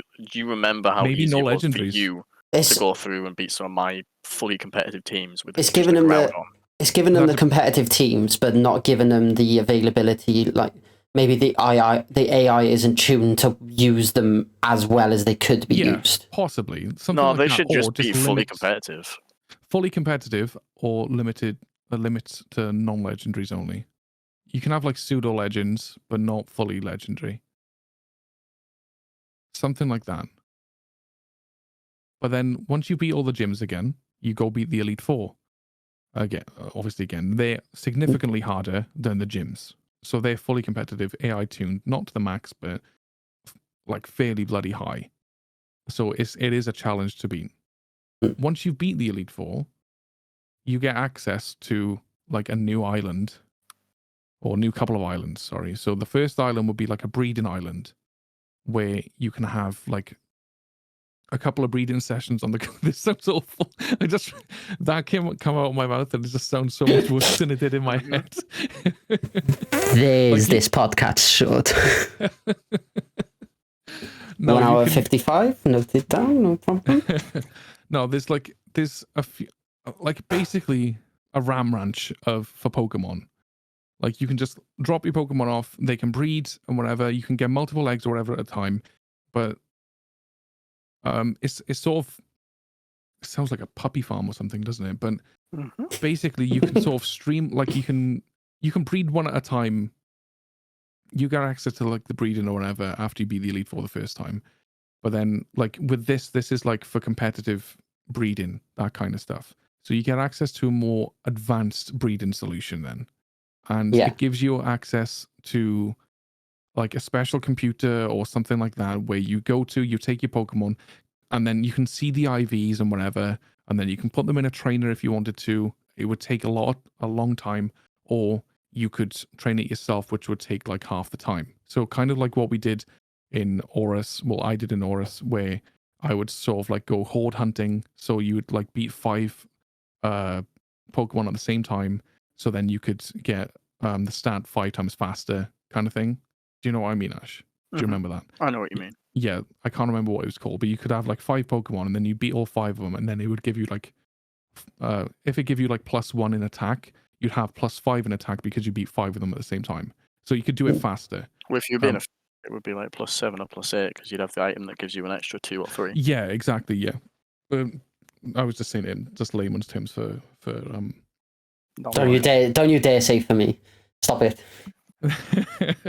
It was for me, and I understand my position in this conversation. But you don't need to say it, okay? But no, you know what I mean. So you go out horde hunting like that, or you can just stick them in the ranch, and then they would train. You know, like in the anime when Pikachu was on that electric wheel thing, or whatever it was, where he was training him to try and beat the Raichu or something. Mm. Like What? then, what was it? No. Was it Yeah, water or something? He was on the water wheel. It was to fight Water Brock. wheel, yeah. Brock, yeah, that's the Yeah. one. Because I it knew was one of Brock's them. dad that was training him. Yeah. So that particular scene, that kind of thing. So like they train there, but it'll take significantly longer because it's and it goes by the same thing as like eggs. Like the more steps and stuff you take, the quicker like that, the more time goes on or whatever. Something like that. Can we appreciate how much of a 90s character Brock was? He still is. So is Misty though. to Because be it fair. was. I haven't he's seen him still on a the 90s. recent ones. I just know that like every Nurse Joy just creamed over every time. He's a simp. He's the original simp. But yeah, so that's the one island, at least, after you beat the Elite Four the second time. But then the second island is like the Battle Frontier, where you thought the Elite Four was hard with fully competitive teams souped up to the max and the AI actually tuned fairly good. This is like full-on competitive. This is what the Ram Ranch is for. Like, you breed all your Pokemon, you get them all tuned up and whatever. Because I think being able to read IVs and EVs successfully, like without needing to try and guesswork, I think that is the main thing. I think, did Aurus have that? I think you could see them. They would give you like a certain, you could talk to a guy and show him a Pokemon, and they'd say, based on what his response was, it would tell you the stats. I think they've had that in a few of the games. So I'm pretty sure it was in Sun and Moon as well. Yeah.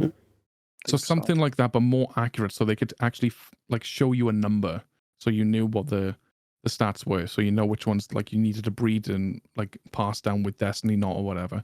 So you could have like I think- a scan of the Pokemon essentially. It could break everything Yeah, down. pretty for you. much. Sorry, no. Either Sun and Moon or Omega Ruby or Sapphire. You didn't talk to someone. You actually just flicked the stat screen over and it told you. That was Oris. Yeah, that was what I was about. I was thinking about talking to the old man to get the eggs, and then I immediately went on the pause one of menu. them you could Yeah. view it because it would show you the IVs in one color and the EVs in another. I don't remember that one. That may have been like That was either Sun and- Oras or Sun and Moon. I can't remember which one it was. that was probably Sun and Moon. I'd have to play that again. I've got that somewhere. But I think having an EV sort of way that you can see all of the stats, so you can fine tune and do everything that way, that would be an amazing feature to add. So then once you've got your team ready, you can actually go to the Battle Frontier Island kind of thing. You'd have multiple different buildings, and that's where that centralized hub could be. Like the hub in the middle could be like where you can competitively battle other people, or like at ranked or unranked or whatever. Mm. But also you've got the AI. You've got multiple, like for doubles, triples. Like, do you remember the Piranha sort of battle thing in Battle Frontier in Emerald Ash? Like that one was pretty cool. It was like a little piranha building. You'd have to Um, show a picture. Yeah, I'd have to get it. It's just me just chilling. Imagine sitting up in your chair while doing a podcast. Yo, I'm still interacting. What do you mean? No, Piranha like- Battle Frontier. I've got to the point now where I just feel like Pokemon's been around for so long. There's a lot of people who are very experienced with the game, and it becomes less of a challenge to go through them. See, that's where I think you're wrong. I don't think it's a challenge. I may be like for In- example, just this new game now. I've rocked up to the bug gym, knowing it's a bug gym, led with Pokemon that I know are super effective against it. But the only time where it's just a piss easy walk in the park is when it's just a remake of another game. Yeah. that Cinema- pike thing. Survivor, yeah, I think it is. It's the Battle Pike it was called. Survive. See, that makes more sense. Yeah, but it was actually called the Battle Pike. Definitely But not no, a piranha when though. it's a brand new game like this one. Like this game has over 100 new Pokemon. Yeah. All with new typings that we've not seen. Well, we've seen the typings before, but not seen them on the Pokemon, so we don't know what they are. Mm. So yes, in terms of we're going up against this gym trainer who's bug type or whatever, you Mm. know they're going to be bug types. When you're facing random trainers and they're using them on you've never seen before, you don't know what to use. Yeah. Yeah. So this So is when- where completing the Pokedex comes in. That's why I like the having that option to have a more difficult playthrough for replayability. So you could say, I've played through it now, I know what type most of these Pokemon are, this, that, and the other, and then you're relying on your game knowledge and game sense to be able to complete the game. Knowledge and sense. Two What? things I don't have. Accurate. It'd still be you though. Yeah, so. Because I'm a casual gamer. An actual casual gamer. Look at you doing a podcast on the game that you're supposed to be a casual gamer on. I'm not doing a podcast on Pokemon though. I'm doing a podcast called Listen Gamer. I am a gamer, just of the casual variety. Okay. I don't research Pokemon. I don't look at IVs and EVs. I go, shit, that motherfucker looks cool. I'm keeping him. Or like the bloody crab thing that I caught. I caught that because it fucked me up the first time I fought it. And I was like, shit, I want that. Oh, there was this crab thing that I caught. I think it was in. You might one wanna of get the that one normal checked. things. One of the I'm- worst. My friend, I'm not like you, okay? What Yeah, nervous are you on about? laughter. No. Going back to scrap that. All things. What are you on about? What wormholes you going down? I'm guessing this isn't this game. I was just about to say multiverse then. No, what's oh my god, hyper portal world land thing. Oh, do you in want about Pokemon Go. Pixelmon? Yeah, and Pixelmon and it's in Pokemon Go now. Ultra Space.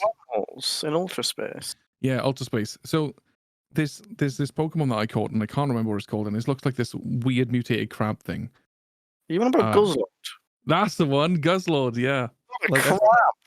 I thought it was cool. That's as hell, you in like, Pokemon the form. name What are of you it. on about? I just thought it was called Gussie Lord when I first saw the notification on my phone. I thought, what, they named the Pokemon Gussie Lord? Christ. Have you seen it, Ryan? Mm-hmm. Oh, it's not as impressive now. I thought you'd laugh. No. I seen it and my first thought was, it's Kev in Pokemon form. Wow. Mate, up until recently, that just looked like what was underneath your pants. It's funny that you think it's that big. It was none about your pecker, friend. But it looked more like the shiny variant of it, by the way.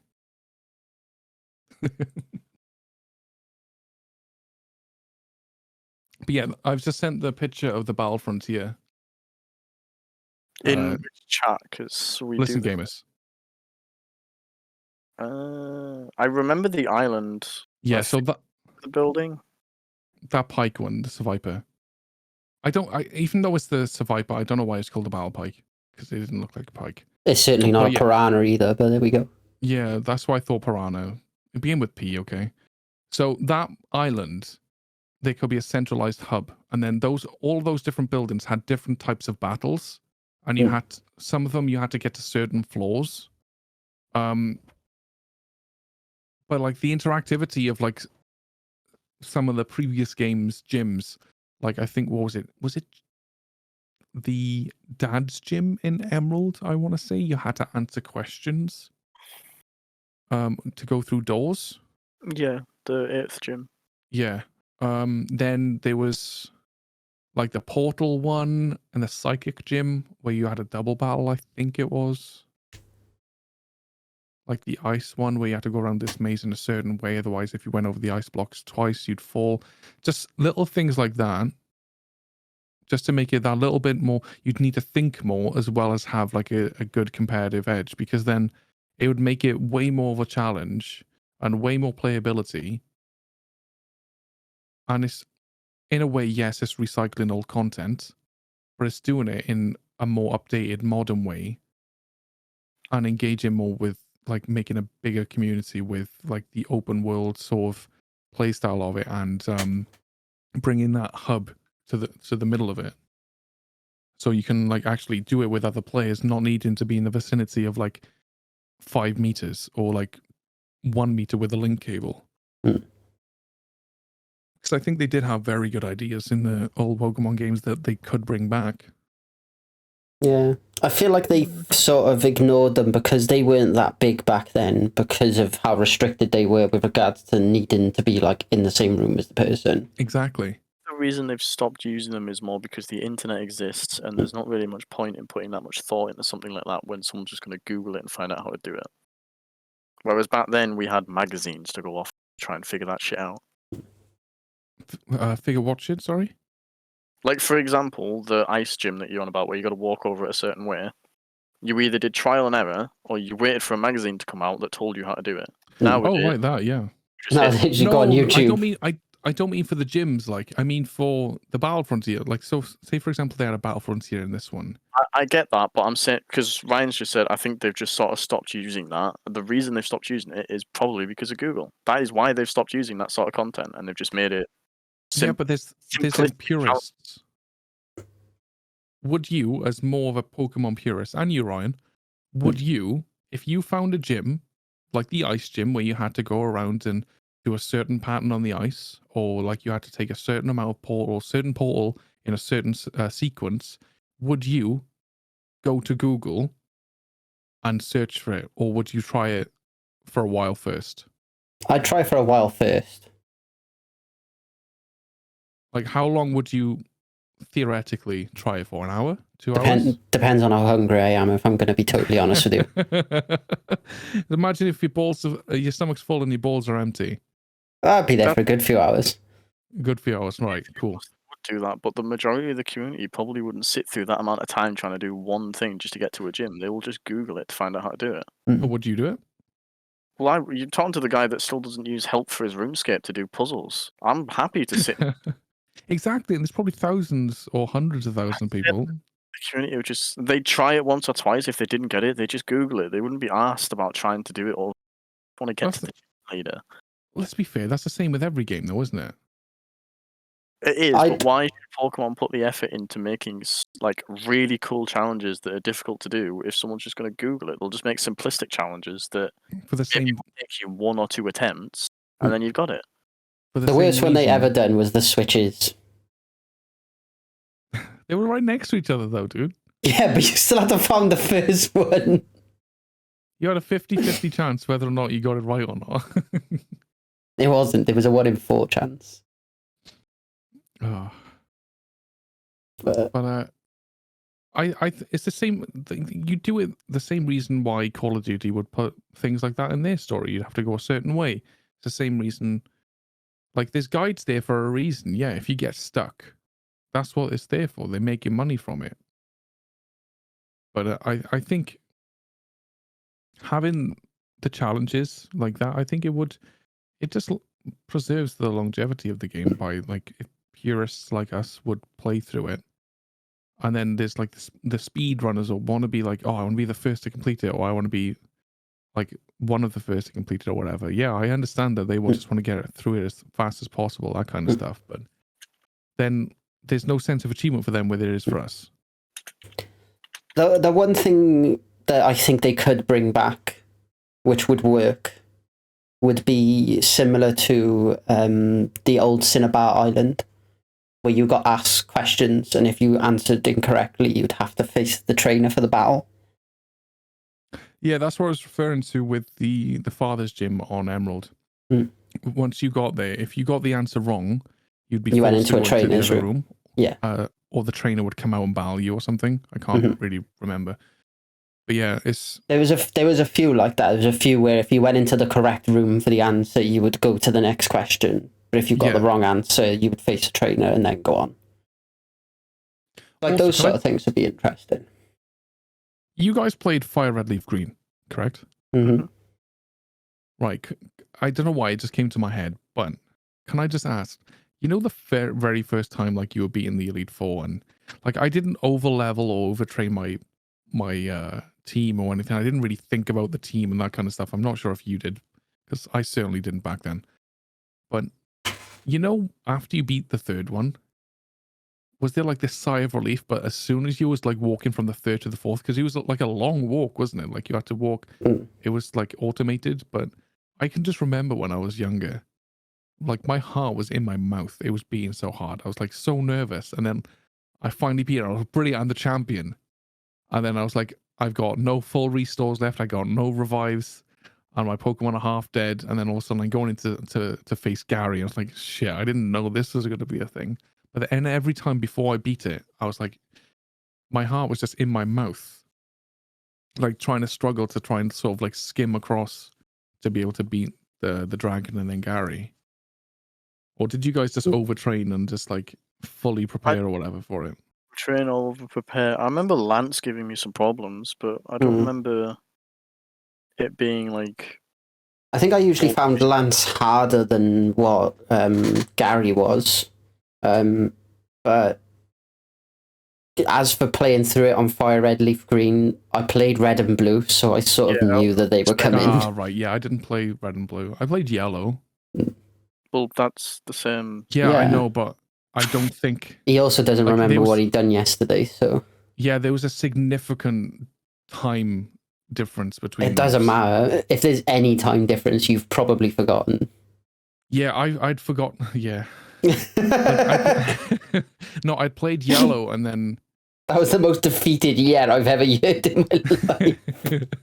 No, I played Yellow, and then I Yeah. think not long after that, I was watching the anime and stuff, obviously, but I think I was watching like Yu-Gi-Oh, and I was getting really into Yu-Gi-Oh and Yu-Gi-Oh cards and stuff. So like Pokemon's at the back of my mind then, and like I was watching Yu-Gi-Oh, same with Digimon and like card captures or something. I think it was called. But yeah, so like Pokemon wasn't back in my mind then until I don't know, maybe a year or a couple of years or something after Mm. Fire Red Leaf Green. I don't know. I can't really. I've got no concept of time back then. But like it wasn't like Fire Red Leaf Green wasn't new Mm. or fresh from what I recall. Well, there was one question I was going to ask about the new Pokemon games, but it probably goes into spoilers considering you haven't gone past the first gym yet. You Um, can ask it, but ask it in a way that doesn't spoil it. It wouldn't be spoilers, but it might be depending on your answers. So Normally pretty good with not giving spoilers. So it's more so what your favorite of the new Pokemon has been that you've come across. So the Pokemon that I've faced. Even if you haven't faced them and they've just been in like leaks that we've previously discussed, and like because we've seen lots of images and stuff of Pokemon that they've announced that you may not have actually come across in game. It's not so much leaks, but like the official announcement I ones. do have an answer, but I need to check if. Well, I'll not continue that, but I'll just need to check something first. Like, I'm just trying to think. Like, I'm Shit in this chat.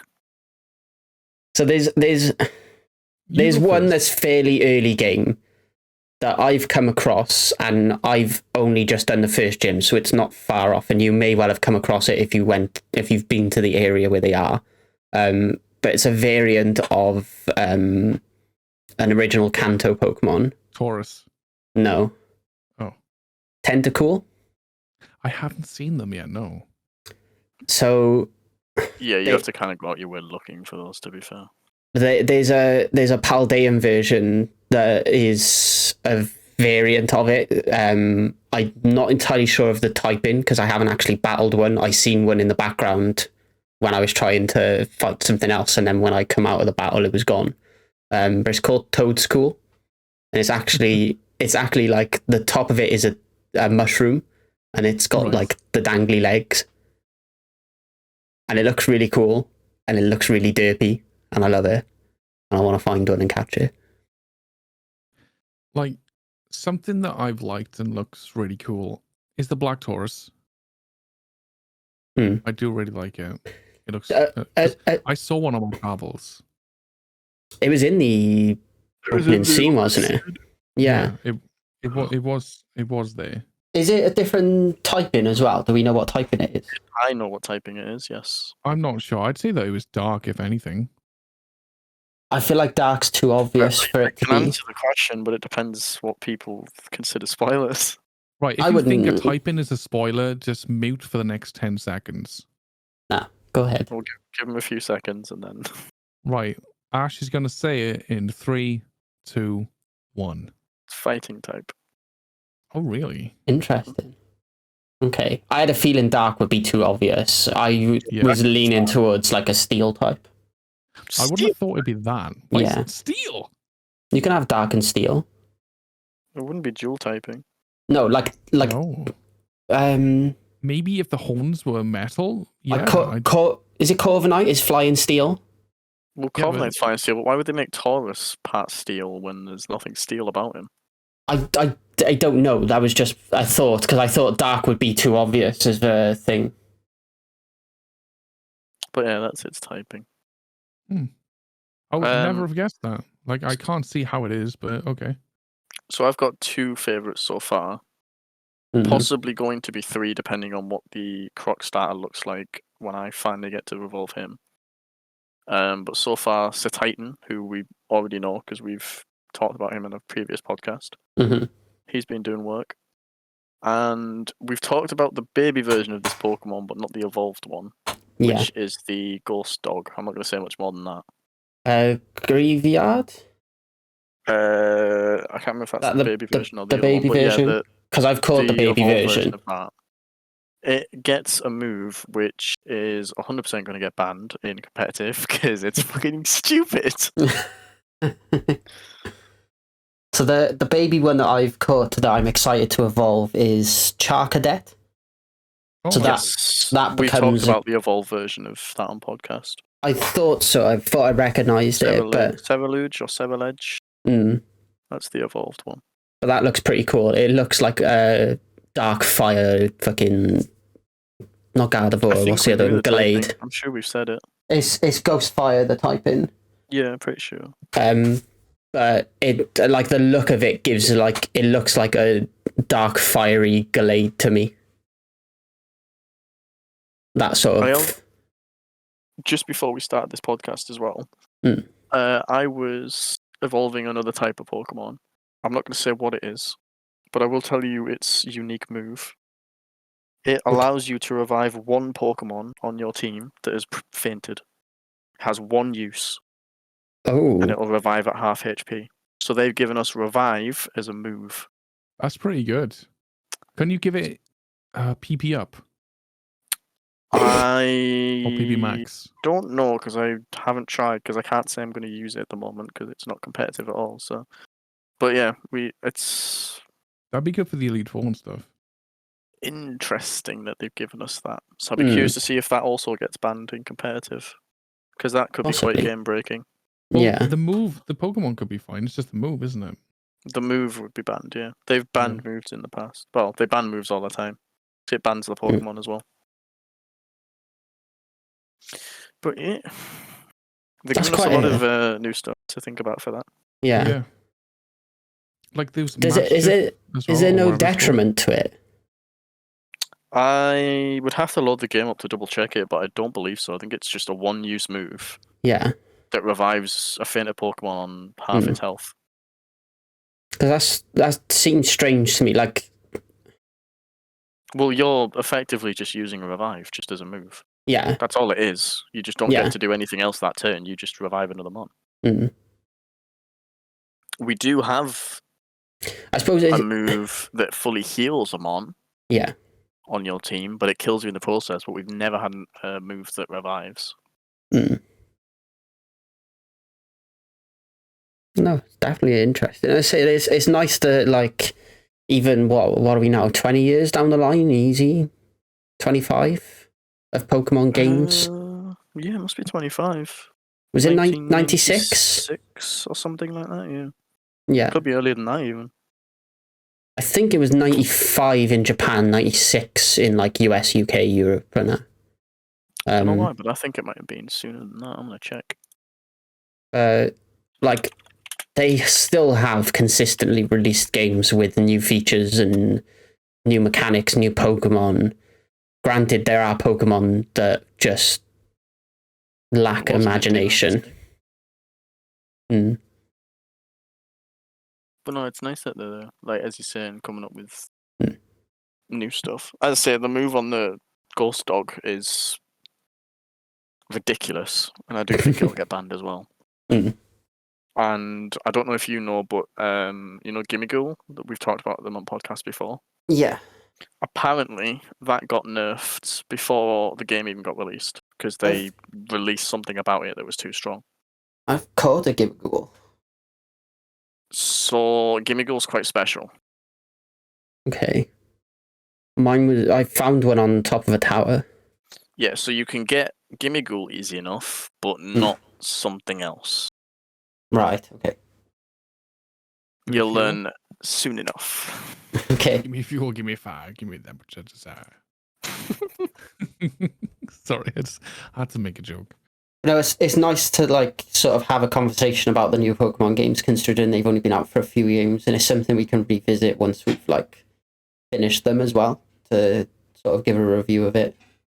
Well, I think I'll be league tonight after this podcast ends. Yeah.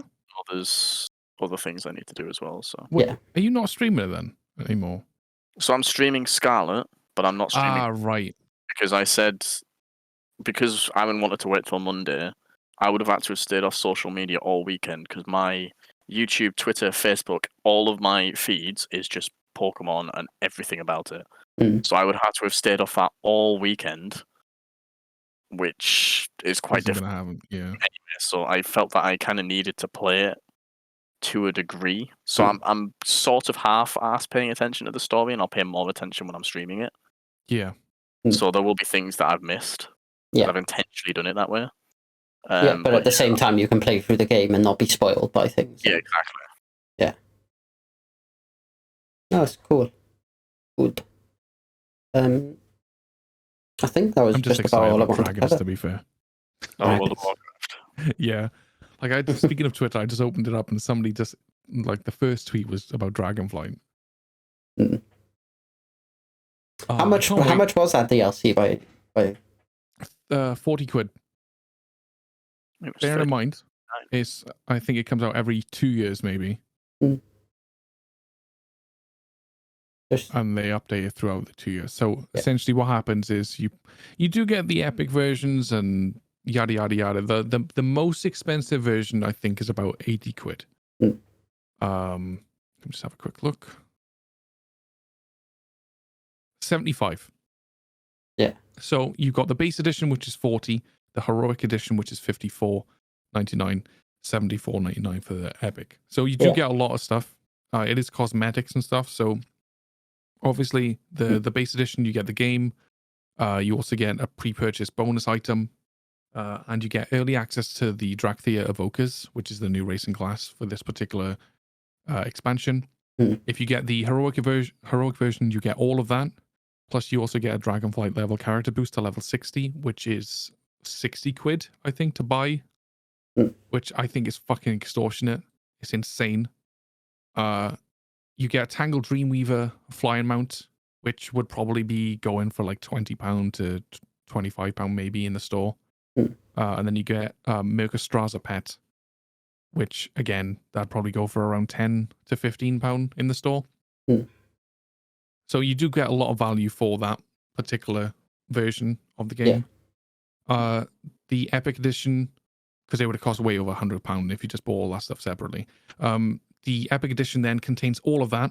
Plus, you also get a Time Walker's Hearthstone effect. So whenever you use your Hearthstone and go to like wherever you've made your particular home, you get a special effect on yourself when you do it.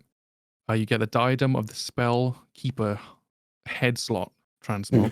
So it's, for those of you that don't know what transmog is, it's essentially like cosplaying. So you get a special transmog or special cosplay that you can put over the, sort of like disguise your armor to look like. So you're cosplaying as, you'll have the Diadem, which is like a crown kind of thing for the Dragonflight. You also get the Wings of Awakening back slot transmog in 5 different color variants, which is basically the 5 different variants of the dragons. So like bronze, obsidian, all that kind of stuff. And you also get 30 days of game time, which is like, I don't know, I paid like 6 months at a time. I think it's like £10 a month ish. So that's £10. It's like it's a free month essentially of your subscription. Yeah, you get a 3 month sub, and you get all that transmog. You get the effects, the pets, the mounts, the character boost. Honestly, the character boost is one of the main things. The character boost and the game time, because just the character boost and the game time, that's like 70 quid in itself. Yeah. The mount again is 20 quid. The pet, I'd say, is a tenner if you want to just like sort of guesstimate it. So that's £100 on itself. Then 40 quid is for the game. You get the pet as well, which that would probably be between 5 and 10 quid. So you do get quite a lot for the money. And it's like every 2 years or so they bring out a new expansion. So like after this expansion goes now, it's like the new raids and stuff open. They actually open in earlier this year. So the new dungeons, new content and stuff, the patch goes live around early December. That's when the Race of Worlds First is going to be, which is going to be interesting, actually. Yeah. But then, You going for that, are you? No, don't be daft. But you could try. No, he can't. He's a casual gamer. No. For starters, mate, if there's anything, like, the thing is, if I told you everything that I did on World of Warcraft and still said that I'm a casual gamer, you'd melt. Like, everything that I do, I've already known you to set an alarm to get up to fish at a certain time. Look, I That's- fucking that smashed tell- that shit. that I tells me came enough. First. I That came tells first me in the fish. Enough. The Stranglethorn fish. Stranglethorn fishing tournament. I came first, dude. Like I set the which alarm. one? Gold I did Star? it the next day, and I came first, and I unlocked where I needed to unlock, and like I was super chuffed. But yeah, so I'm a casual World of Warcraft player, and like For those of you who can't see, me and Ryan are doing the biggest air quotes that we possibly can. No, I am. Honestly, I genuinely am. Like, if you don't think that I'm casual, God fucking help you. If you went to like anyone from Method, which is like a one of the biggest guilds, or Echo or something, Mm. they are the To people that will literally know life the game and still call yourself casual. If you go out of your way to wake up at a certain time to do things. no. It wasn't waking up. It was just make sure that I was on. It was like 1 p.m. Like it was just a reminder because the particular event that I needed to go and do to fish, that started at 1 p.m. So Sorry. I need to. I had to unplug. Can you just repeat that last sentence? So I needed to the event. It wasn't like, oh, like I can do it anytime or wherever. I need to be up early. It was the event happens every Sunday, and it happens at like 1 p.m. server time. So I had to be there for that time, to start the quest. Otherwise, it's like the first 50 people that do it, they're the only ones that get a prize, and you have to be like the first one to choose the prize to have your choice of the prize kind of thing. So I needed the heirloom, which is like a little trinket kind of thing that gives me special effects and whatever when I'm leveling up. But essentially, I tried doing that for years. I've tried doing it since like 2015 or whatever, and it's just I've not been able to do it. And that was the only thing that I was missing. So I wanted to set an alarm so I could be at my computer, be at Stranglethorn Fishing Bay or whatever. It's Booty Bay. I think it's actually called Booty Bay. So you'd like that, Ryan. So can I just rephrase exactly what you've done just to show you how not casual it is? Honestly, You've spent 7 years attempting to get an item and ended up grinding or more than 7 years. using external devices. Increasing this. Using external devices to be able to assist you to get external this. Devices? An alarm? Yeah. Casting those? Yeah. It's because of my memory shit, dude. That's an external device. Oh, Jesus. It's not internal, is it? Well, I could use an alarm in game. Yeah, but that wouldn't work because you forget about it. Look, so what makes it worse? You've said 7 years trying to get one item off a game. Casual. It was more like 2013, but still. Okay. Almost a decade. Almost a decade trying to get one item. But to be fair, casually honestly, trying to get one item. Right. Do you want me to tell you? This to me is still casual, right? When I was raiding and doing dungeons and stuff, and I got this new piece of gear, right? I would need to take a special code which grabbed every piece of item that I'm wearing, every piece of item and whatever in my bag, and then I would take it to a website which would take all that code and tell me what items I've got in my bag and on my person. Then I would need to select certain items which I need to compare to see which ones, it gets better, to see which item is better, even if it's by 0.01%. If it gives me one more DPS and it was worth it, I would spend that time to simulate my character to make sure that out of the thousands and thousands of computations, it would come out with the best result and I would have the best gear for my character. And then on top of that, I'd need to enchant it. So I'd need to simulate the enchantments and then the gems. And I would do that for every time I had an extra drop, and I thought that I would like need that a little bit more. Right. Before we end the podcast for the night, can I just still casual? Can I just clarify? Because you are less of a sweat than you used to be, doesn't mean you're not still a sweat. My friend, I'm honestly, if you thought I sweat in Call of Duty to figure out which gun I want, some of the stuff that you need to know with World of Warcraft. Right, but your casual gamer is the average person that works like 40 to 50 hours a week, comes home, has their dinner, puts their kids to bed, and listens to their wife have a go at them for an hour before they get on a game to play for like an hour or two max. Can I just tell you one more thing?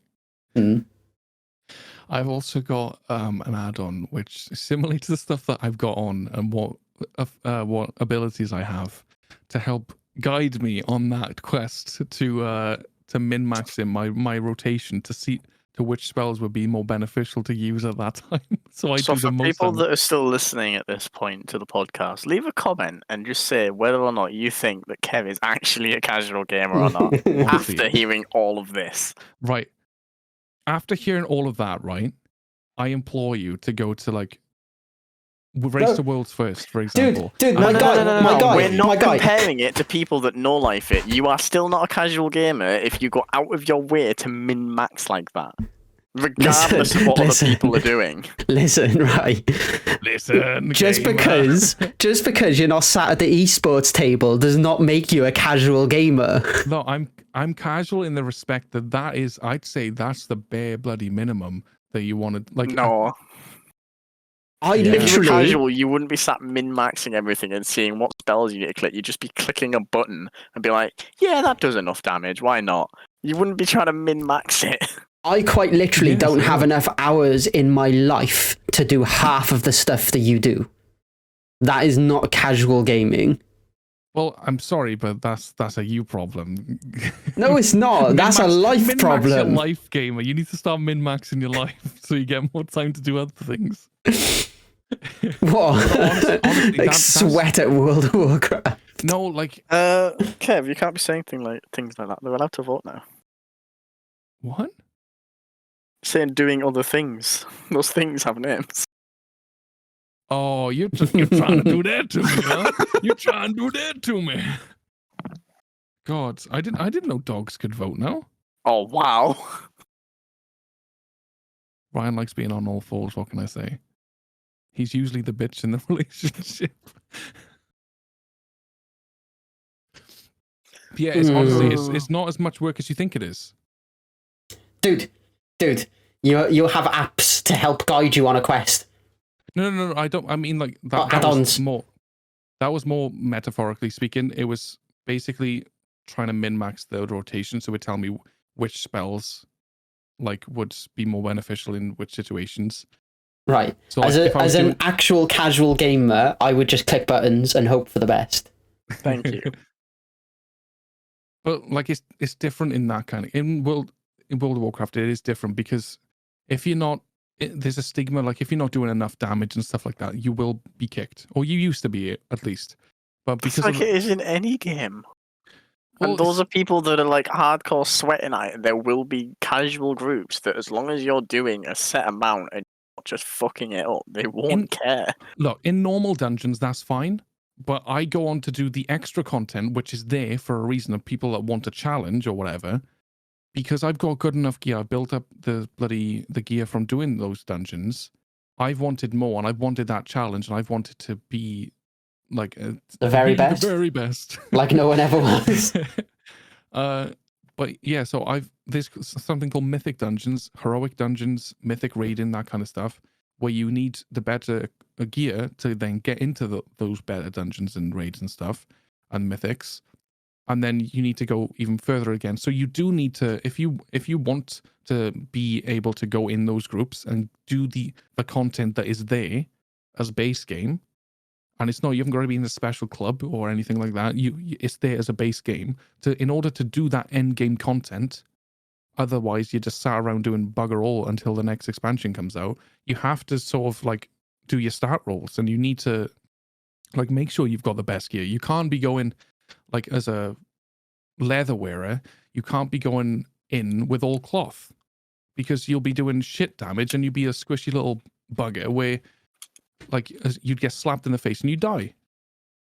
Like you have to sort of like make sure that you've got the right gear. You have to do the right rotations and stuff. Otherwise, you won't be invited to the groups, or you won't be able to because you'd be dying all the time and not outputting enough damage. And because these things are timed, I get that. you have to do it. But I'd say the things that I'm doing just to casually sort of like, if I was getting Please ahead of stop using the word look, casual. No, look, if I wasn't a casual gamer, if I was like sweating this game, I would have the achievement which is called ahead of the curve. That is an achievement available to the sweat lords of the game that literally go out of their way to min-max every little tiny thing way more than I do, so they can be like the first before, like, because it's like seasons, kind of like battle pass seasons, kind of similar. Like every time a new patch comes out, that's when the new season starts. So if you do it before the first season, like for example, if you defeat the raid boss on a certain difficulty before the end of the season, you get the head of the curve. And then people will only invite you if you link that you've done that achievement to them. So they are the sweats. Like, But every game has people like that. Yeah, but then the casuals are people like me, and then the super casuals are the people that only do the base content, do the dungeons, get the gear, and then they just waddle around and do whatever. Like they just mash the buttons. They I've are super never heard casuals. the term super casuals used before. Now you have. Now No, you like have. I feel like it's you trying to Hardcore validate casual. yourself, calling yourself casual by making another tier of casual. No, there's a super casual. Like there's people that don't actually like doing group content, and I'd say those are the super casual gamers. And like, if you go into World of Warcraft, if you look for guilds and stuff to join, people will say, "Oh, casual," or like super casual gamers, whatever. We can raid or whatever if you want, or you can do dungeons or whatever if you want, but we're super casual. Then there's casual gamers that like do the mythics and this, that, and the other, but we're super chill. And then there's like hardcore. I'd say those kind of people, the head of the curve, they're hardcore. But whereas I'm a casual, then they're super casual, because like there are sort of. See, I would say there's casual, then there's like invested. There's invested gamers, and then there is hardcore sweats, in which I would place you in an invested gamer category. Okay, you invest a lot of time and effort into games. Well, yeah, if you want to say it that way, yeah, I invest my time. But in terms, if you played World of Warcraft, you'd know that I am a casual gamer, okay?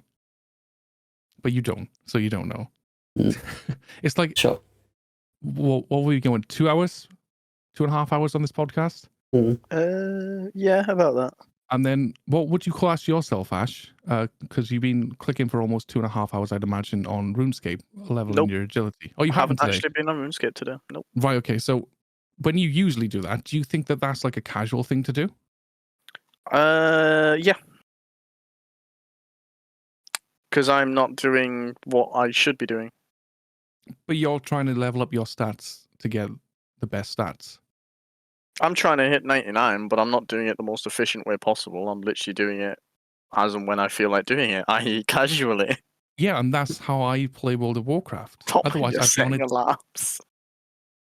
You're setting alarms and then Googling the best way to do it. If I was wanting to hit 99 quicker, I could be doing something way quicker than what I'm doing.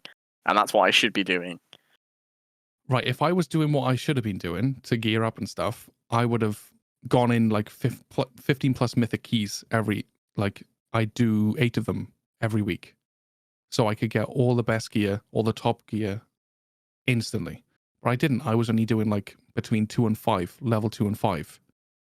So I could get like lower gear, and then I could get enough Valor points to eventually upgrade them, like each level up until 15.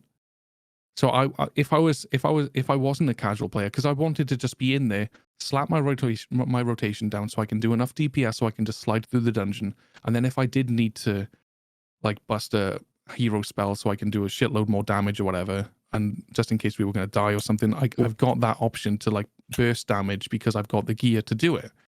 So as a casual player, the only time I ever did 15 keys or any high tier stuff was with people like Nick Sticks or like Max when he used to play, that kind of stuff. So this is the difference. I'm a casual gamer. Right. So I'm going to very quickly and very determinately step in here and say diplomatically, we have different definitions of what a casual gamer is. 1000%. Possibly and I'm very casually going to shift it on to say we've been going for nearly 2 3/4 hours and it's time to go to sleep and chill. Right. So thank you for listening, gamers. I got a question before you go, Ryan. What? Casual gamer, are we casual gamers in Dead by Daylight? Yes or no?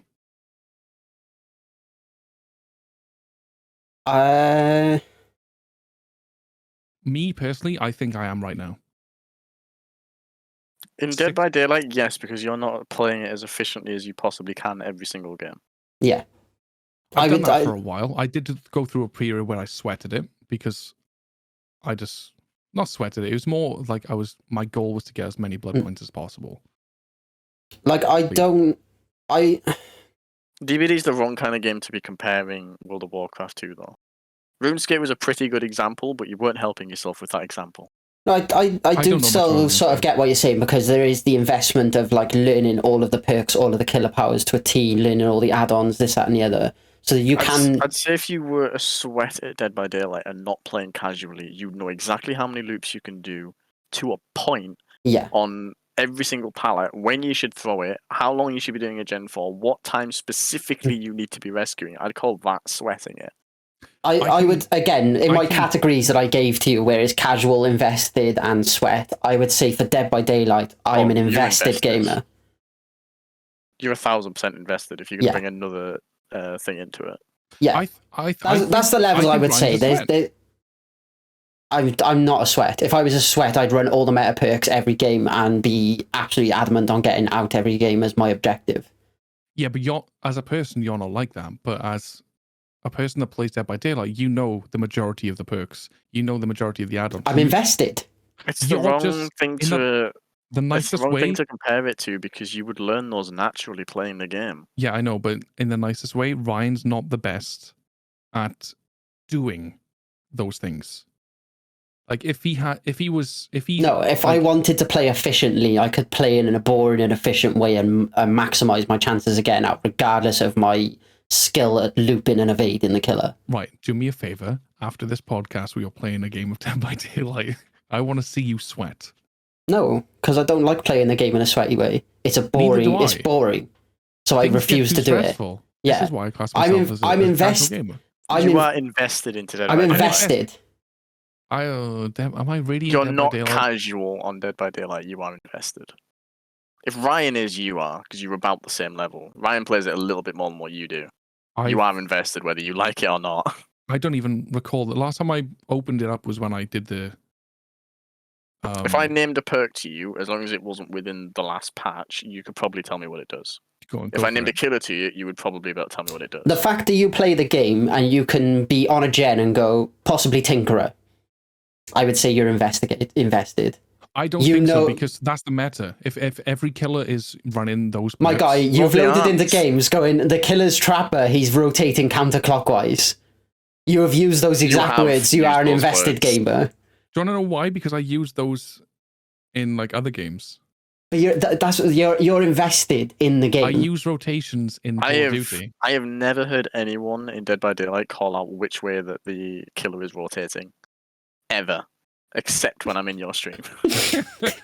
No one has ever told me, oh, the killer's going counterclockwise. I know you do it sarcastically when you go, oh, I'm looping the hang on fucking tile 4B. Oh, yeah, that's the... that's sweat. I'm invested. That's sarcasm. But that's sweat. Like calling out where you're looping the killer, your exact position, like when you like going into a way where you're sweating to get the best result in terms of competitive, where like one person could be on their first hook and the rest of the team will open the gates and leave because they get a win for having those 3 people out. Whereas I'd be like, no, it's a game. I'm going to go and try and save the person, even though I'm probably going to die doing so. Right. The last 2 weeks I've played Dead by Daylight for 6 hours. I'd say I'm a casual, you're invested. Based on my knowledge, you might push me to invested. But that's because of how many hours I put over almost 2,200 hours in there. I've almost put in there. The difference being, right? I don't have a lot of knowledge. Right, but you've got more hours overall in Dead by Daylight than I have. What, even in console? Maybe not with console added then. Yeah, that's what I mean. So that you got to include that as well. You did play a lot on console. But like, the difference being as well is I don't have a lot of interest in a lot of other games. Like, you've got a lot more games like League of Legends, World of Warcraft that you put hours into, whereas I don't have the vast amount of hours to be able to put into gaming. So I play the game that I'm familiar with the most. Yeah. I'm in a very fortunate position that I can work from home. And then because I'm self-employed, I can just jump on whatever I need to because of what I do for work is very minimal for very good reward in the nicest way. But now that I've got another job as well, obviously then my time is more limited because I'm sort of as and when I'm needed, I'm just pulled away. So I can't. But I think knowledge-wise, I'd say I'm invested. Gameplay-wise, I'm casual. Gameplay-wise, recently, you are casual. The last couple of months, That's if I'm still honest. recent. Like, I didn't even buy I would put us both on invested gamers of Dead by Daylight. The last patch or whatever it was, I didn't even buy the pass thing, whatever it's called, the tome. No, well, I haven't bought any for the last 2 or 3, but Oh, I don't think that really says anything about. No, it's just whether like I'm invested how or not. how invested you are in the game and stuff. That's what I mean. There wasn't any decent bloody anything that I wanted in that particular pass. And you went through a phase where I would have said you were a casual gamer, where you were playing it like once a week for stream, and that was about it. That was the only time that you would play it. and that's what I'm doing now. I'd still play it every now and again. Like, if I hopped on and said, do you want a couple of games of DBD and messaged you, you'd probably come and play with me. Yeah, that's because I enjoy your Like your company. Yeah, but that's from, like...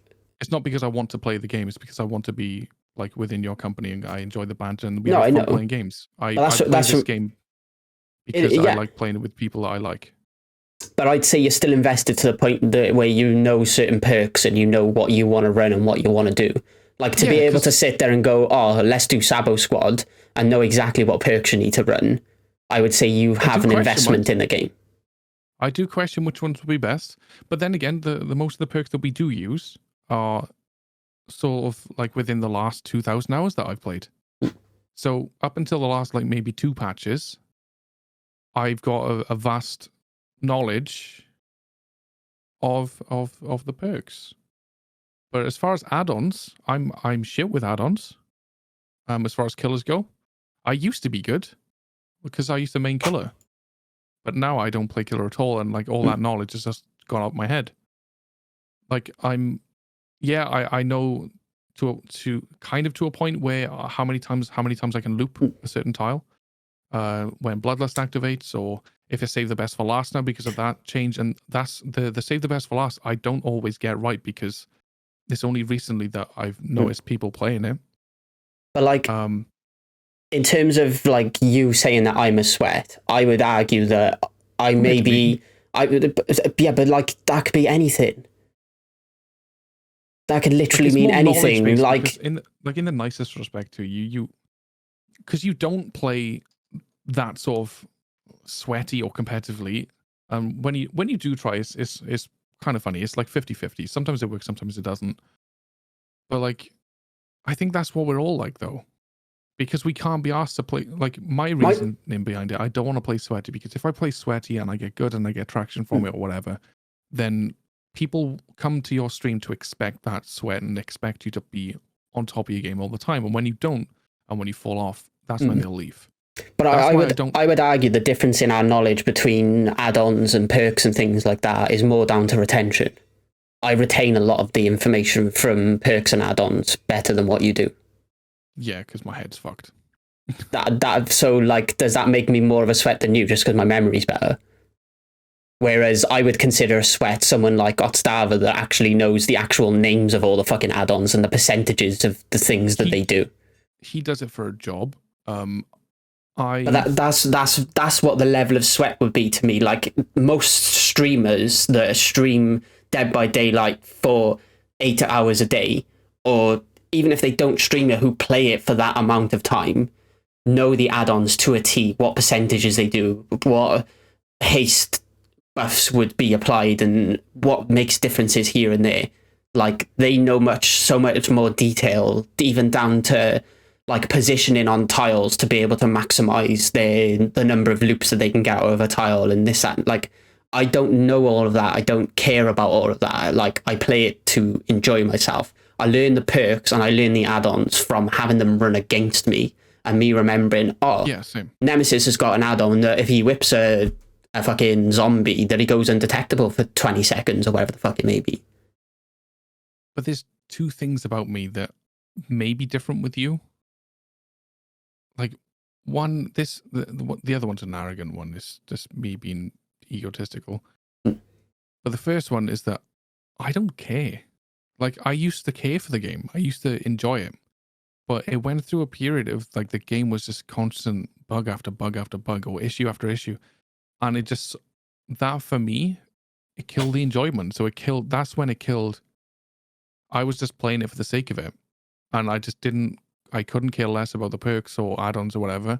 And that's where, when I learned how to loop and stuff like that, that's where the second part comes in, where I thought if I need to, I can just flip a switch and just like actually try hard a little bit just to get the escape or whatever. And more often than not, it did work and I got the escape. But I just don't care for the game. So that's why I don't retain the information. And I think maybe to a degree, you might feel the same. Oh, you understand at least. No, I understand where you're coming from. I'm just insulted that you called me sweaty at Dead by Daylight. I'm far from sweaty. Yeah. Like if I was a invested gamer, you're definitely sweaty though. I think I'd say only based on my knowledge I'm invested, but I would say you're borderline between casual and invested depending on what mood you're in on the day. Sometimes you're in a mood where you want to win and you want to escape. And that's because of having shit games of like people camping you and tunneling you and just hitting you on hook constantly. So with your knowledge and skill level, you are able to play in a way an invested gamer would be able to play, but you choose to play more casually. I accept that. Yeah, I choose to play more casually because I find that way more fun. I enjoy using my invested knowledge of the game and using that to play casually so I can have fun. But I'm exactly like that 99% of the time. The only time I get annoyed playing Dead by Daylight is when I'm getting left in the shitter for other people's enjoyment. Yeah, I feel that too. It always happens to me. Yeah, okay, Mr. Oh, I didn't think he'd tunnel you again when I've just unhooked you in his face.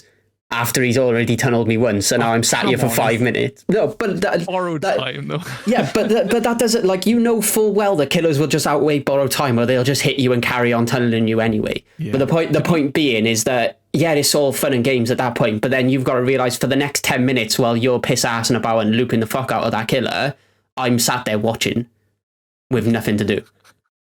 Like, that's the part that annoys me. Yeah. Yo, don't blame this just on me though. That happens other times. You know, I'm gonna. No, but you're one of the worst culprits for going. I didn't think he'd tunnel you again. I must admit, I hate it when I'm being tunneled and unhooks me like in the killer's face. Especially when it's really early on as well. It's like, well, what the fuck do you expect's gonna happen? He knows he can tunnel me. Yeah, to be fair, it happens to me as well. But I know it happens to you. Can I just say though, I think that if I'm gonna do that, I'm gonna run borrowed time. It doesn't matter. No, it does though, because it'll be even funnier. They wait the 10 seconds and then they hit you, and you still got like half another the time 5 they don't laps. hit the 10 seconds though. They just hit you and then continue. Care. Just get it over and done with, and then just down. No, Chris. There's only a very few now that actually like wait out the 10 seconds. They don't bother waiting out the 10 seconds because for that 10 seconds that they're waiting, you've got a speed boost as well. So you're just getting further and further to where you would be safe to loot. Then that means, oh, well, that's 10 seconds left time waiting and just hit you and then hit you again. It also means you're in deep wounds and you can't use Dead Hard again. Mm-hmm. They also get bloodlust if they do sort of like chase you for that 10 seconds or so. Yeah, but bloodlust is nothing compared to making sure someone can't use Dead Hard against you. You just hit them and then get bloodlust again after 10 seconds regardless. Why don't they just change the way tunneling works instead of... Because sometimes you need to tunnel. It's a viable strategy. So it's viable every time. Every No. time. No, that you Gerard, get no, told it that is. viable. It is. It is a viable No, it is. strategy, but it doesn't It help is. when one, your teammates make it easy for you to be tunneled, and two, it's done at 5 gens when it's not needed. It's kind of shitty. Yeah, but then you know that's what kind of game you've gone into. In all fairness, if there's 5 gens left and you've already been tunneled once, you know it's a dead fucking game. Yeah, but at the same time, right, is that if you unhook me in his face, you're also making it easier for him to do so. Like, at least leave me on the hook and get shit done so the rest of you can get out Yeah, and then rescue before Raptor. saving. Or, at the very, very least, the amount of times that I have Feel seen... attacked. not even just like with me being the one that's died. The amount of times I've been in games where one person has been tunneled out of 5 gens and then the Yeah. killer relaxes and they I know they stop don't. camping, they stop tunneling.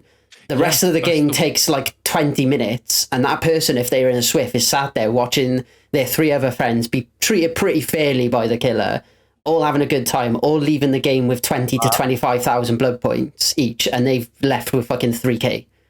Yeah. No, I totally. That's what pisses me off, and that's why if something like that does happen, I run the killer for as long as I can be bothered to, and then I would kill myself on top. rather you go down instantly and just go to the next game. But that's my rant over on that. And again, as a casual gamer, As a I'm gonna casual. say I'm gonna casually move the subject on and say good evening, This- good night. This, by the way, Sweet this dreams picture to the just lot of popped up you. on my timeline, so I just No, stop it. Just watch It's it, the just end. watch it. No, it's the end. I'm not watching it. I'm not No, invested. it's a picture. No, It's about this subject. no, absolutely not. I don't know why you've just posted a picture of yourself as a child. Oh god, yo, I was skinny lad when I was a kid. Yeah, okay. Fucking Michelin man over here. Anyway, it's been a pleasure. Oh, good Always a evening, pleasure. Always a pain, Mr. Crazy. guys. Ash, Love you guys. until we speak in about 5 minutes when we could probably carry on playing Pokemon and chilling. But That's true. yeah, until Rest next week, gamers, it's been fun. Bonjour. Bye bye. Bye bye.